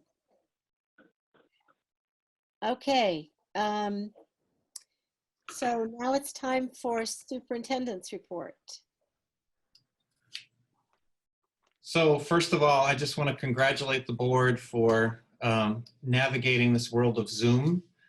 I think you've done an outstanding job for your first board meeting, being respectful of each other, having your questions answered. And then also, I applaud you for continuing on the business of the district during a time which is unprecedented for anybody. And it's always interesting when you sit on a conference call with your attorneys and say, what you're dealing with is unprecedented. None of the issues that you're dealing with have seen the light of a courtroom. And so this is our best thinking. And so we are in definitely unprecedented times for an extended school closure, looking at this point as 5 weeks, and then reevaluating and then relying on our folks at Maine Department of Education and Maine CDC, whether or not that they feel that it's safe for us to open. And so I wanted to cover a couple things within my superintendent's report tonight. And I have a document which I'll be sharing with the board either late tomorrow or you'll be receiving it on Friday, which is called the Continuity of Learning Plan. And if you think about it, 2 weeks ago, we sat as a board at the Wyndham Chambers, and we had the opportunity to meet face-to-face. And in 2 weeks, we have taken an entire school district, and we have taken it from face-to-face, where it has been for the last 100+ years, to now a virtual environment. And so much has changed during that period of time. And so if you think about where we've been, back on March 14th, it was a Saturday night. Decision was made across Cumberland County, as well as majority of counties across the state, to close down districts. And Christine and I had met that day here in the office, and really our goal at that point was we need to give families the opportunity to have materials, and we also need to work with our teachers to make sure that they have what they need to provide resources to families in a very short period of time. And so I really want to applaud Christine Hessler and Christine Burtonay and Richie Vickers and Lisa Garno, who came in on a Sunday and spent an entire day designing an RSU 14 closure website, and then working to get resources so that they were in the hands of teachers Monday morning. And then by Monday evening, they were in the hands of the community as we were going forward. So this week, we've spent, or I should say last week, we spent a lot of time kind of working out the bugs of that website, making sure that we had all the materials that were there and present. And then by Friday of this past week, we were coming to the realization that this was not going to be a 2-week closure, and that it was going to be a much longer closure looking towards the end of April break. And so during that time, Friday, we met with the administrators and said, we need to start planning and make sure that we have resources and that teachers have what they need for what's going to be 4 weeks out of school. And so again, I just want to applaud all of the staff members of RSU 14, all of our teachers, our support staff, our administrators, our central office administrators, for creating some documents in a very, very, very short period of time. And I'm actually just going to share, which I think I can do. I can share my screen and share my desktop. Can everybody see my desktop? Yep. And so over the last couple days, a couple documents have been completed and then shared out with staff. And so one of which is for every single school role within the RSU, how staff members are going to be interacting, what their expectations are, things that they can be doing to support students. Because one thing that we quickly came to realize is we needed to make sure that every single person had an understanding of what their roles were and what their responsibilities were. So this went out to staff. I think this went out Monday with an accompanying letter. And then also guidance that we'd received from Governor Mills, which is that every single support staff member, every single hourly employee, the districts need to keep them employed during this time of closure. And so again, here are the expectations. The other document, and I would like to again applaud a number of people who worked to develop this, but to really take what we had done in the first week of the closure, which is providing materials as quickly as possible out to students and to families, but then to look at what's this kind of second phase look like. So what are some suggested timeframes for student engagement? In addition, so for each of the building and phase levels, so at the primary level, the middle level, the high school level as well. So getting families to kind of get a little bit more, for those who want it adjusted to a schedule, and for those families who can't do a schedule because of their current learning situation or because of their current family situation, the chance to work asynchronously, which means that while class is going on, things are recorded, or while activities are going on, things are recorded, and then families can revisit them later. We have spent quite a bit of time making sure all of our staff is either up to speed with Seesaw or Google Meets or Google Classroom. So our technology folks have been working to do that. We've been kind of codifying how we're going to be checking in with families daily to make sure that they have what they need, and then working across all the different content areas with menus of planning supports for classroom teachers, for all of our support teachers, for our applied arts, making sure that they have what they need. So quite a bit of things that have been done in a very short period of time, so that we can make sure that we're supporting our families not only right now, but again, with an extended school closure. The good news in all of this, because there's always a piece of good news, there's always a ray of sunshine. The last 2 weeks that we've lost, we would have typically been doing MEA testing, and they would have been weeks of school that would have been interrupted because of testing schedules. And so those tests do not need to be made up. The commissioners received a waiver for that. And so the one silver lining is we've lost 2 disrupted weeks to disruption. So that's one good piece to that. The other thing I also just want to really thank is the folks that have contributed to the backpack program, the folks that have helped to then come in and assemble meals for the community. And I think it's very important for the community to know that we do not receive reimbursement for the food that is being provided at this time to students who do not have the ability, or families that are suffering because of the shutdown. We do not reach the threshold for the 50% threshold for satellite feeding program. And so all of this has to come out of food that is then purchased through Backpack. We've had some donors who've stepped up to help out with that. It's unclear at this time what level of reimbursement that we might receive from the state from the food program. But as we start thinking of year-end materials, which is something that I'll share with finance, we're losing a considerable amount of revenue right now for our food program. And if you think about it, we are continuing to pay employees within that program, but we're not receiving that usual reimbursement that we have. The other thing that we are really trying to focus in on is that we know we have some learners and we have some families that have kind of fallen silent. We have social workers, we have guidance counselors, we have assistant principals, we have principals that are working to check in, we have teachers that are working to check in, and everyone is doing their best to make sure that families are feeling supported during this. But you know, everyone right now is having a bit of disruption in their life.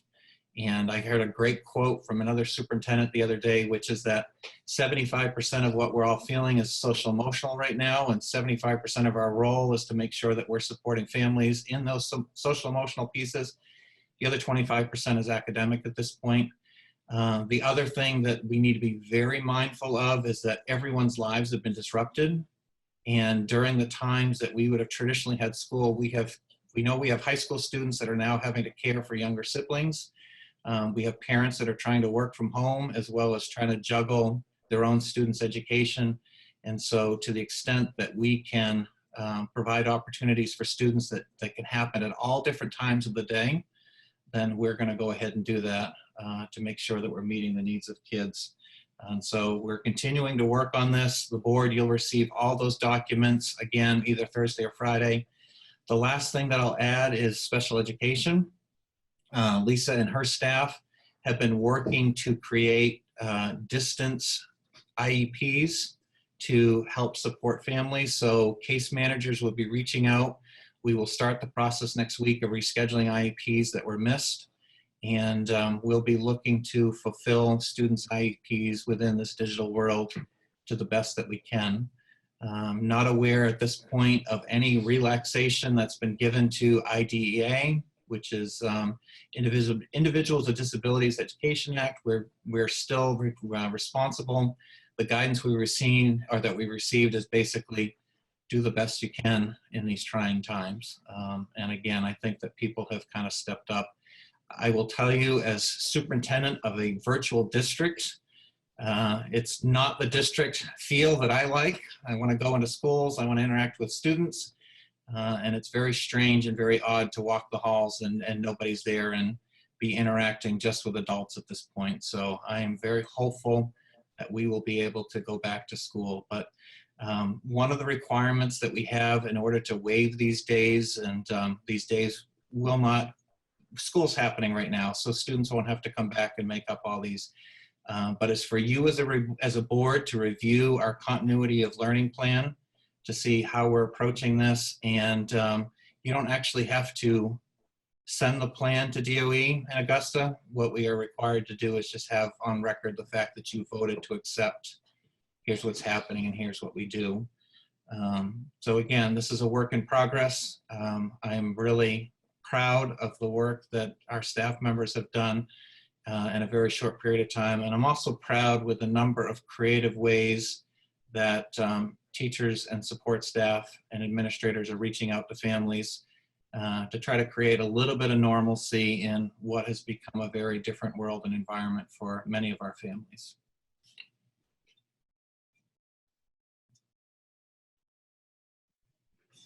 I had a question about rescheduling IEPs. How and where? So at this point, IEPs are either going to be done through Zoom or through Google. Okay. And if a parent doesn't want to do that, then case managers will look at options for how to move forward with that. Okay. Thank you. Are we ready to move on?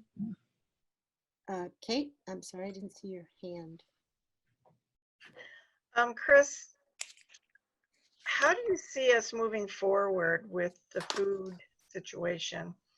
Are we curtailing at the end of the so-called school year, or is there an expectation to go through the summer, given the circumstances, if they should be extended? And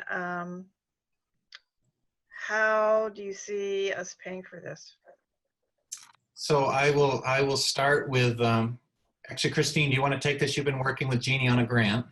Sure. So Jeannie received information regarding a grant up to $50,000 that we could apply for. And I'm looking for the title, No Kid Hungry.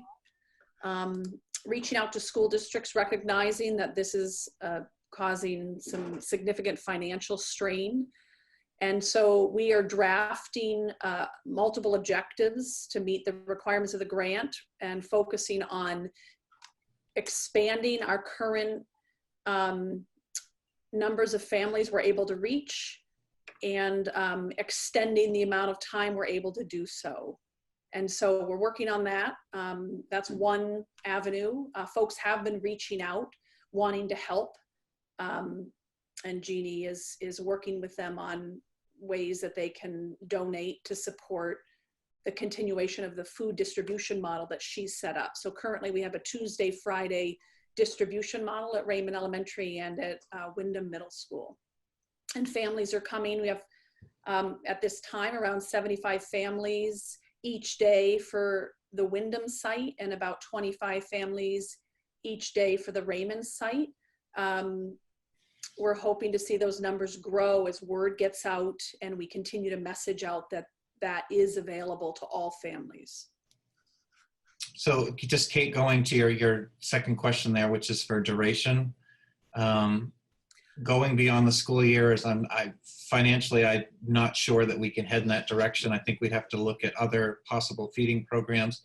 I think the other thing it's important for the board to know is that right now we are projected to lose, depending on the length of closure, between $200,000 and $500,000 in revenue from loss of food sales, which we'll need to cover through year-end balance. We've put a spending freeze on.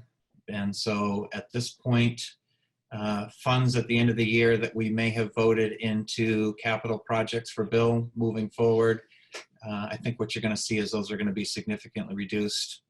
And that's just to cover our obligations to make sure that we're paying our hourly employees through food service with that loss in revenue, to then go above that to what we then can cover for helping the community. I think long-term, we've got to be looking for grants or other supporters in order to make that happen. Thank you. Okay, we all set? All right, our next, thank you, Chris. And our next presentation is from Christine Frost-Bertinet. Thank you, Janie. So the purpose of this presentation is to begin to respond to questions that were posed when we first presented about the possibility of a pre-K program. Any concerns and questions that you raised, we'll try to walk through those, give you time for any additional questions and or concerns should they arise. And then I've provided some additional documentation that we won't go over at length. I'll do a cursory overview of that documentation, give you time to explore that so that at an upcoming board meeting, you have an opportunity to vote on whether you want to move forward with pre-K programs starting for next school year, or if you decide not to move forward at this time. But the goal here is to provide you with everything you need to make that informed decision.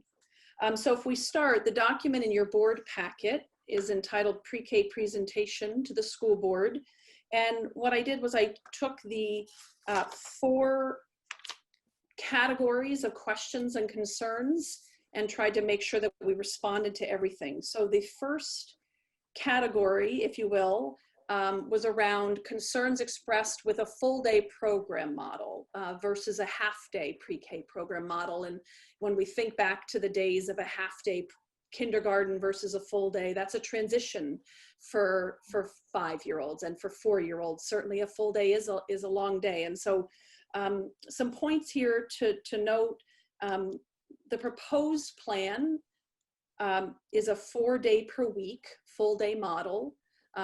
It would be a Monday, Tuesday, Thursday, Friday program with Wednesdays, because they are early release days. School would not be in session for our pre-K students. The program design also does incorporate rest time and play time. It's about experiential learning and community building. And so we really feel that the proposed model is very responsive to the needs of 4-year-olds, so that they have that balance of rest and play and inquiry and learning time. It's a nice, healthy balance. Also, it's important to note that the Department of Ed does recommend a full day model. So our proposal's in alignment with that recommendation.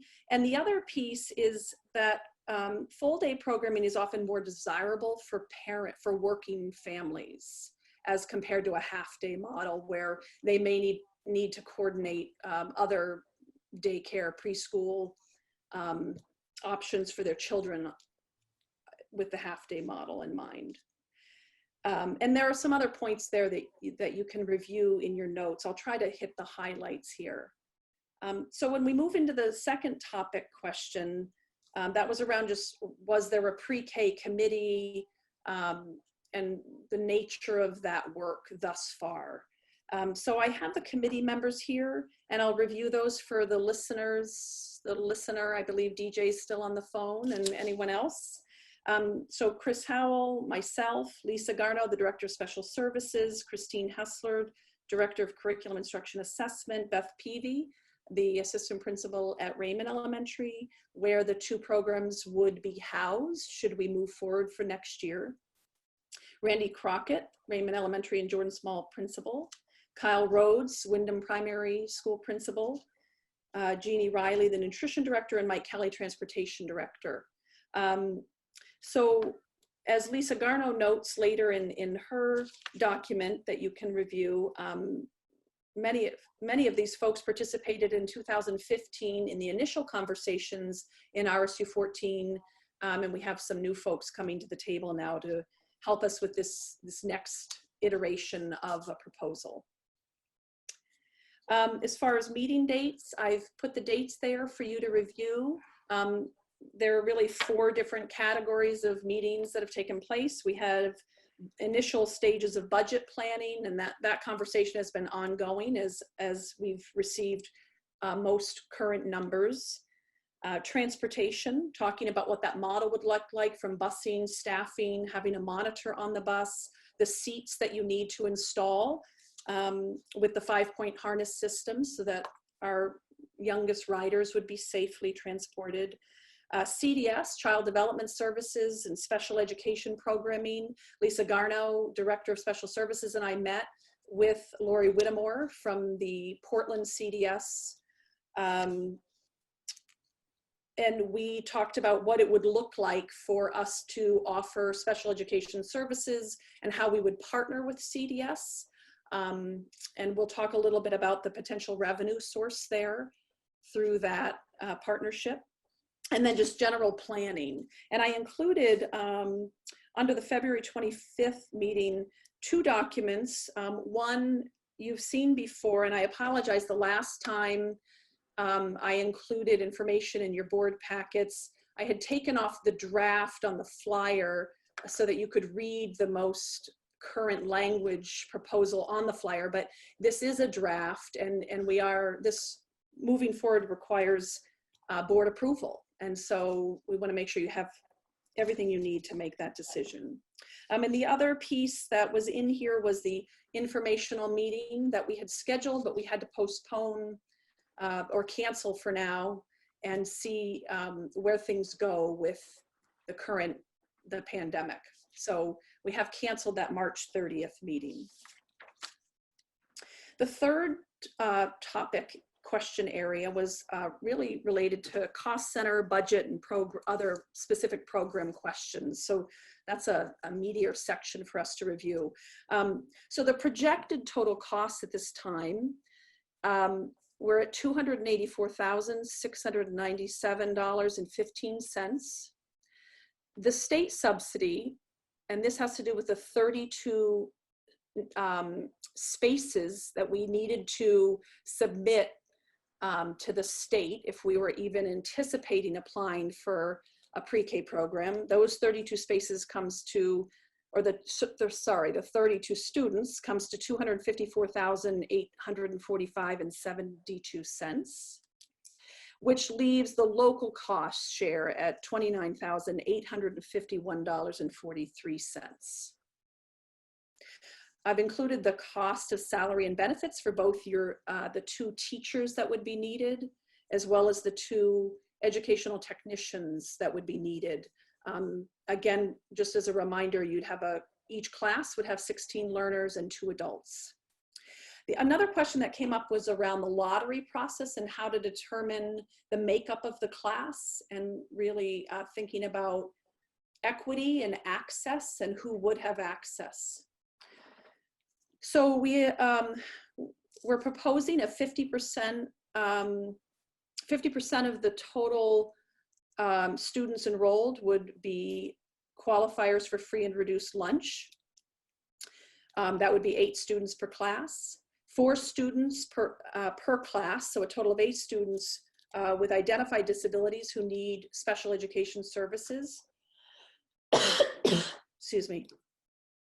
And then 24 of the spaces would be reserved for Wyndham students, Wyndham residents, and 8 for Raymond, and that's proportionate to the current size, the percentage of students enrolled currently in kindergarten for each town.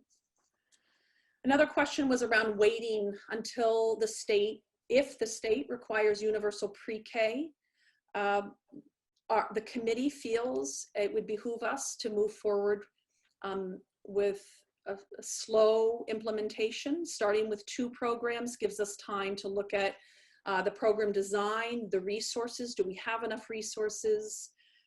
Thinking about the professional development needs, and making adjustments and growing the program model.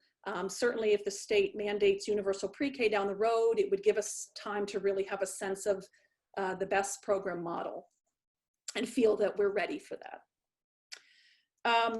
There was a comment about the concern around shortage of drivers and ed tech substitutes teachers, and how do we address that? We would want to post, should we move forward with this, we'd want to post as soon as possible.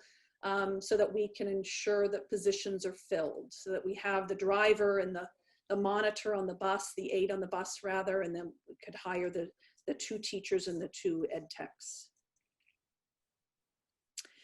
Impact on local daycares. This is sometimes an expressed concern from local providers. Really the program would be targeting children who are not already accessing local private programs for the most part. When you look at the class makeup, we're really trying to initially get to the students who aren't already having that 4-year-old program model.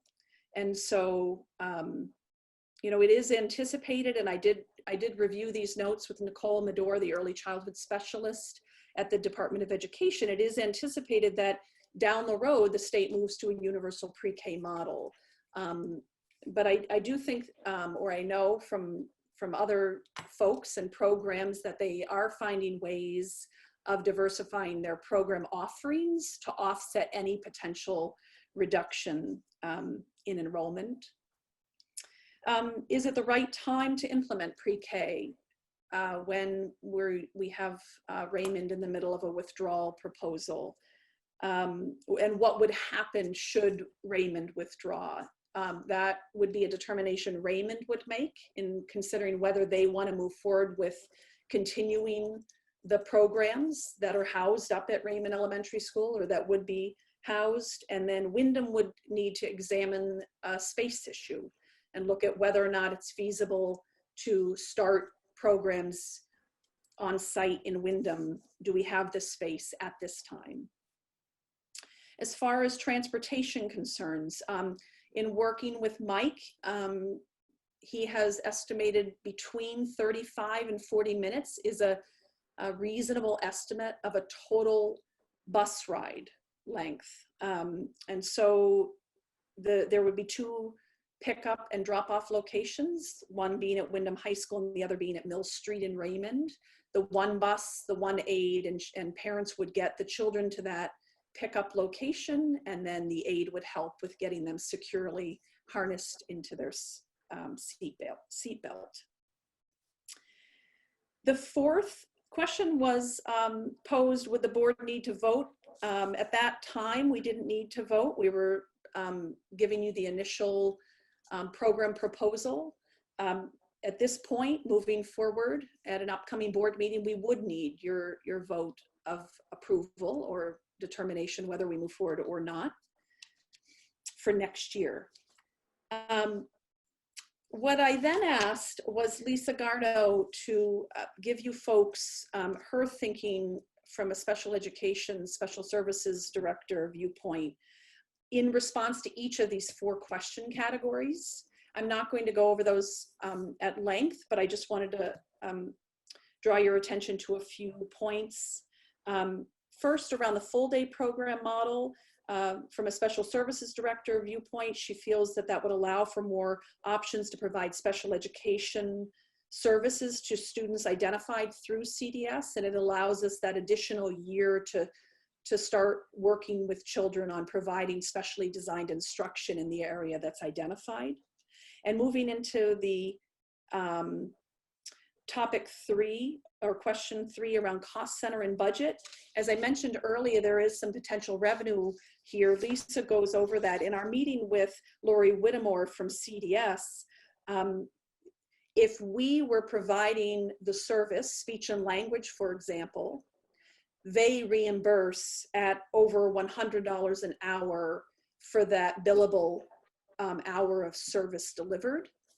And so when we think about the total number of children that we would reserve spaces for with identified disabilities, and then us taking on the special education servicing, we would be partnering with CDS and they would be paying us for that service that's delivered. And so there's a potential revenue source there that could offset the local share cost of $29,000 plus. So Lisa Garno has some other information that you'll want to review. And then the last 2 or 3 pages rather came from Nicole Medor. I asked her to provide some data to look at since 2015, since the preschool expansion grant initially started, and then the implementation of the Pre-K for Me program, they've been closely monitoring many different data points. So you'll be able to see a comparison from last year, 2018-19, as compared to the previous year of 17-18, in many different areas: social emotional data they've collected, language, cognitive literacy, mathematics, upper and lowercase letter identification, beginning sounds, print awareness, rhyme, etc.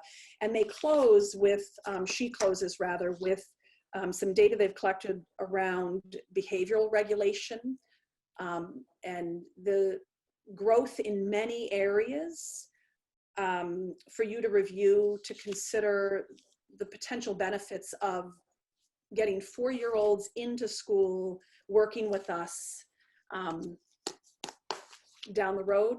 I think it's a great model, and it depends on whether or not you folks feel we're ready to move forward at this time. So I'm going to pause and open it up if you have any other questions or concerns that I can work on.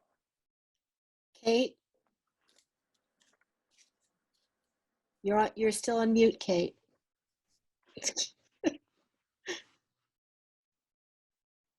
You're not on, you're still on mute. There, oh. There Okay. you are.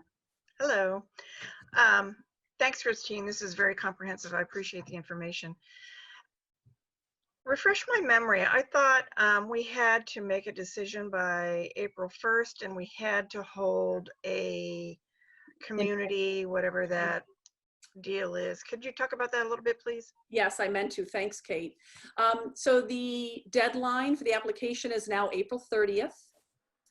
So that gives us time. So between now and my ability to complete the application, should you wish for us to move forward, we have a little more wiggle room. So April 30th is the deadline. And then the other part of your question, where I did speak with Nicole about having to cancel the community meeting.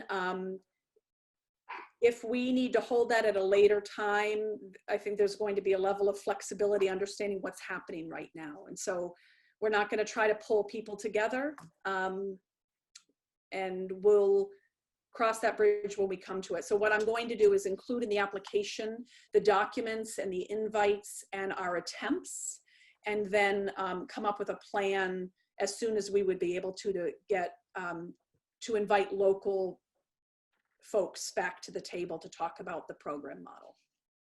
May I ask a follow-up, please? Ma'am, yes? Yeah, go ahead. Oh, thank you. In the composite of the classroom, you said you're targeting, aside from CDS, kiddos who are not in preschool programs. How would you identify those little ones if they're not plugged into any kind of anything? Well, to begin, the application would go out and anyone who has an interest would apply. And then we would use those different qualifiers, the 50% free and reduced lunch, making sure that we have a certain number of spaces reserved for children with identified special needs, et cetera. So that statement's more around the program is designed to really make sure that everyone in the community has access to a pre-K model, whether that's the choice of the family to go the private route or to have access to the public pre-K, that you're trying to broaden the scope of the families, making sure that we have as many students as possible heading into kindergarten with a pre-K experience. Great. So it's not, I shouldn't have said targeting, we're trying to cast a wider net in partnership with our local private providers to make sure that more and more students are heading into that K experience with that background. Thank you, Christine. Sure. Scott? Christine, I had a question as far as the topic number 3, where we're discussing the cost of salary and benefits. You had put on there that the subsidies will help cover 2 teachers, 2 ed techs. Does that does not include the bus driver and the aide for that bus, does it? In the projected total cost, Scott, that includes the bus driver and the aide in that top 284,697. That does include the bus driver, the aide, and the fuel, the fleet fuel, which is, I believe, around $3,700 for the year to run the bus back and forth on that route. Okay. That's an average of 55 miles round trip a day. So those are in the top projected costs. That includes everything, okay. Teacher salary, ed tech drivers, etc. Okay. And then I guess my next question would be, what is the thinking behind the school day start time and stop time? I'm curious, do we actually need to add a whole nother route and another bus, or move a bus out of one route to cover these little kiddos, or would it be after drop off of our elementary kiddos? So the thinking currently is that they would start and end at the same time as the other students. So they follow that. It's very much, you can take a K-5 school, and it's now a pre-K-5 following the same schedule for the most part. They're more in alignment with the kindergarten in terms of the delayed start. So the other part of your question was cost savings. Should we include them in the current route as opposed to taking a bus that is dedicated to pre-K? Is that what you were saying? Well, I'm kind of curious. So I feel like Mike Kelly is already stretched thin as it is. Does he have, I'm assuming that we need to have a totally separate route, a bus route for these kiddos, correct? So the reason that's the current proposal, and the reason being that it's ideal if you can have an aide on each bus to assist children with buckling and unbuckling the 5-point harness.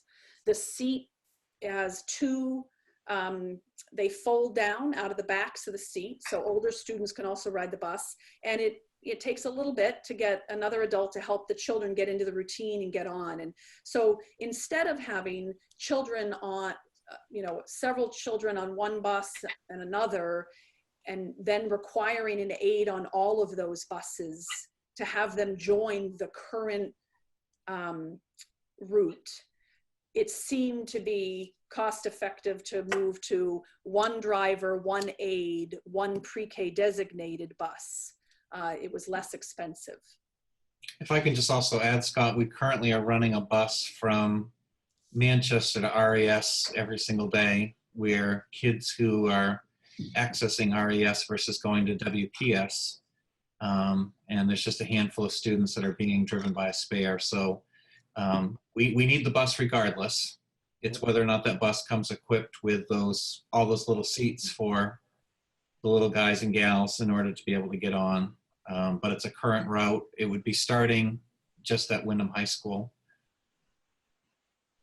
The other note in the original document that I put into the board packet for this evening, the numbers were a little off. And tonight, so you'll notice over a $10,000 difference reduction actually. And that is because the original quote for the bus seats was the manufacturer cost. But if the bus comes equipped with the seats already in place, the 16 seats we'd need for the 32 children, it's $10,000 less around there. And so if you're looking at, if you printed out the document, that's why there's a difference. So as Mike presented his budget tonight, there is a rotation this year, right, Chris? With buses? Yes. Yeah, we have a couple spares right now, and so right now a spare is being used to do that run, which typically are the older buses in the fleet are running in the spares, so it'd be one that's due for replacement. Okay. Would be So, that. So the thinking behind that is we would just replace one of those older buses with one of these buses that actually has all of the Required seats on it. Okay. And then eventually, when we do have the opportunity to go to a full pre-K because of space, those seats could be allocated across buses because you can take them out. Okay. Marge? Just for my clarity, now when we say full day, because I'm trying to think back on our conversations, these are 2 half-day programs to make a full day? Are these 2 classes at RES for students that are going all day? It's 2 classrooms of 16 children each in a full day model. Got it. 4 days a week. Okay. I couldn't remember where we ended up on that because at one time we said we're going to have a morning class, afternoon, it makes for a full day. And I believe, Marge, in get it. 2015, that was the conversation. The benefit with that, Marge, is that instead of 32 students, now you have 64 accessing. The downside, as I understand, is that you're really not able to have make as much progress, show as much growth with your learners, because till you get them there and you have a snack and a lunch and a rest, and that the full day model, the way it's currently designed, is a better model. I totally understand that. I remember we went through that when we discussed half-day kindergarten versus full day and the benefits of having a full day versus a half day. Right. I have just one more question. Can I ask it now, Jane? Sure, go ahead. Okay, that 29,853, are there any other hidden costs that we're not aware of, that if something happens, I mean, does the money that they have, it covers the furniture, it covers like everything minus that little piece? So the top line, the projected total costs include furniture and all curriculum curriculum is open source free now that the Maine Department of Education has worked on that pre-K for me. So the curriculum, there's no cost, but resources to support the curriculum and furniture that's appropriate and getting the space ready, we have built in to under $20,000 for both classrooms to make sure that we have what we need to implement the curriculum with fidelity. Yeah. It might be less than that amount. So we may have gone a little high on, it's around $19,000 for the 2 classrooms. So does that also take care of, because I remember discussion about the playground, that they would need some additional playground material out there for the smaller folks? So my understanding is that we would be fine with the current playground as it is. That is a newer playground design at Raymond, a beautiful playground, and that It's great. we would not have to install new equipment.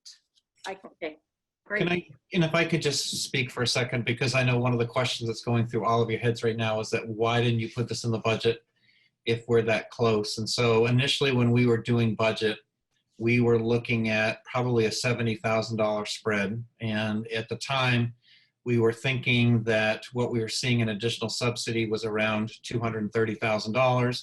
And then we were looking at an overall cost of $301. So again, it was about a $71,000 spread, or if you think about it, the cost of a teacher, basically at that point. So through this couple things we've done, we've unpacked our ED 279 a little bit. And one thing that we quickly realized is that, yes, we receive additional money in subsidy, but then also there were additional funds that were hidden in things such as professional development, as well as economically disadvantaged. There were some targeted funds that are also there as additional state subsidy directly towards this program. In addition, Christine went back and reworked the budget as far as making sure that she had an accurate description of those costs. The other thing which was news to me, which is something that I did not think through in planning, is that CDS will provide revenue to us in order to be able to make up some of the cost here in the spread, because some of the students will be eligible for CDS services and we can direct bill those back, so that there's additional revenue source that's possible to make this cost neutral. If as a board you say, you know what, at this point the timing is not right, then we put the brakes on this and we halt it. But also please understand that if we do that, then the $254,845 of the $675 that we received in additional subsidy goes back to the state of Maine. We won't receive that subsidy. So we're pretty close, and a lot closer than I thought when we first started the budget process of making this a tax neutral, cost neutral program to benefit some kids that we might be able to go ahead and provide some early service in order to be able to do that. So personally, I'm in a much different spot than even where we presented the budget, knowing how close that we are. Sorry. Christina, are you raising your hand or? Yes. Okay. I was wondering if we have any idea, any metrics when kids are registering for kindergarten, if we know if they've had preschool, like basically what percentage of our incoming kindergarten classes would this reach, like are not currently accessing preschool? Do we have any idea what that number is, percentage? I would need Christina to go back to the building principals through the kindergarten registration process and get that information to you. Okay. And I don't know. Go ahead. Okay, that's fine. I was just curious, barring the state requiring that we provide this, what it would look like if we scale it up and how big that would need to be. That's all I was curious about. So. Okay. Thank you. Chris, did you want to say something? No, I was just, I was gonna just let Christina know we'll get back to her. We have Beth on the line here, and I'm not sure if Beth knows off the top of her head, but we can get that information. Okay. Pete? All right. Yeah, thanks. Couple of questions here. First of all, excuse my ignorance, but when we're talking universal pre-K, that just means that it needs to be available in every school district, but it's not a requirement that parents send their kids at that point, correct? Correct. All right. And then my other question is if we are including in our target or whatever, and a certain population of kids with special education needs, are we going to be under the same special ed requirements that we are with our regular K through 12 in terms of staffing needs? Because I know a lot of our special ed students have one-to-one needs, or 2-to-1 needs, and I'm just wondering if one teacher and one aide per 16 kids, when a certain population of those students are going to be special ed, you know, if that's going to be enough, or are we going to have other staffing needs that we're not considering right now? That's a great question, Pete. When Lisa and I met with Lori Whittemore, we asked that question. So what we would do is, should we move forward, we would have a memorandum of understanding with Child Development Services, and we would flesh out the details of making sure that all of the special education needs are being met. So if a child needs a one-on-one, that level of support from an educational technician, we would be working with CDS. They would be supporting us to make sure all of those services are being delivered. Yes, we would still have to meet all the requirements as we would if a child was in kindergarten. So if they need 90 minutes a week of speech and language therapy or occupational therapy, physical therapy, whatever that service need is, we would be working with CDS. If they couldn't provide that person coming in to deliver the service, and we had the available staff and the time within the schedule to deliver that service, we would deliver the service. CDS would then pay us that, whatever that hourly rate is. Does that answer your question? Yes, it does. Thank you. Anybody else have a question about this? I want to applaud Christine and everyone for doing this work. It was a lot of work, and it's good information. Well, thank you for your patience, and you know, I think either whatever direction you want to move, I'm happy to keep working on questions and concerns. If they come to mind after tonight, please send me an email so I can work on that and get you what you need before it's time to vote. Okay. Kate? You're on mute still. Okay, now you're on. Thank you. Just clarification for next steps then. So we've gotten all this information. If anyone has any further questions, we get back to you, Christine, and then we vote on specifically this program. That was my understanding, Kate, when we talked, that we needed to get back with this initial conversation tonight. And then at the next meeting, I would hope, or the following meeting, you folks would vote on your decision, because I do have that I would have that April 30th deadline to get that pre-K application submitted to the DOE. So next meeting, we would vote. It would be on the agenda. Right. That would be great. So if you have any questions, if people have any questions that we don't answer tonight, we need to get them to you as soon as possible. Correct, and then I'll get a response as soon as I can. Okay. Marge, did you have a question? No, I'm sorry. I'm leaning on my hand. Okay, Pete. Sorry. All right. Has the committee started thinking about or actually looking for space in Wyndham if Raymond decides to withdraw? I know it's a ways out and there's a lot of things. I mean, first we'd have to enact it, and then we'd have to have the withdrawal, and then we'd be faced with this. But part of my concern is if we start a program, Raymond withdraws, then we've got to find space. And if we're not able to find space, what happens to the program then? And if we decide that we can't continue until we get space, whether it's the new middle school that creates space in the old middle school or whatever the options might be, that's going to take a while. We've hired these people that we have to then turn around and lay off. So if I can just speak to that, Pete, based on the current withdrawal direction, the way it would move. So if Raymond were to choose to withdraw, then those individuals would become employees of the new Raymond School District. And it would be then the determination of the new Raymond School District what they wanted to do with those individuals, whether or not they wanted to continue forward with the program and move it forward, or whether or not they wanted to end that program. But because over 50% of their time is spent at RES, they would become their employees. Great question about space on the Wyndham side of the house. There really isn't any at this point if we wanted to do a program.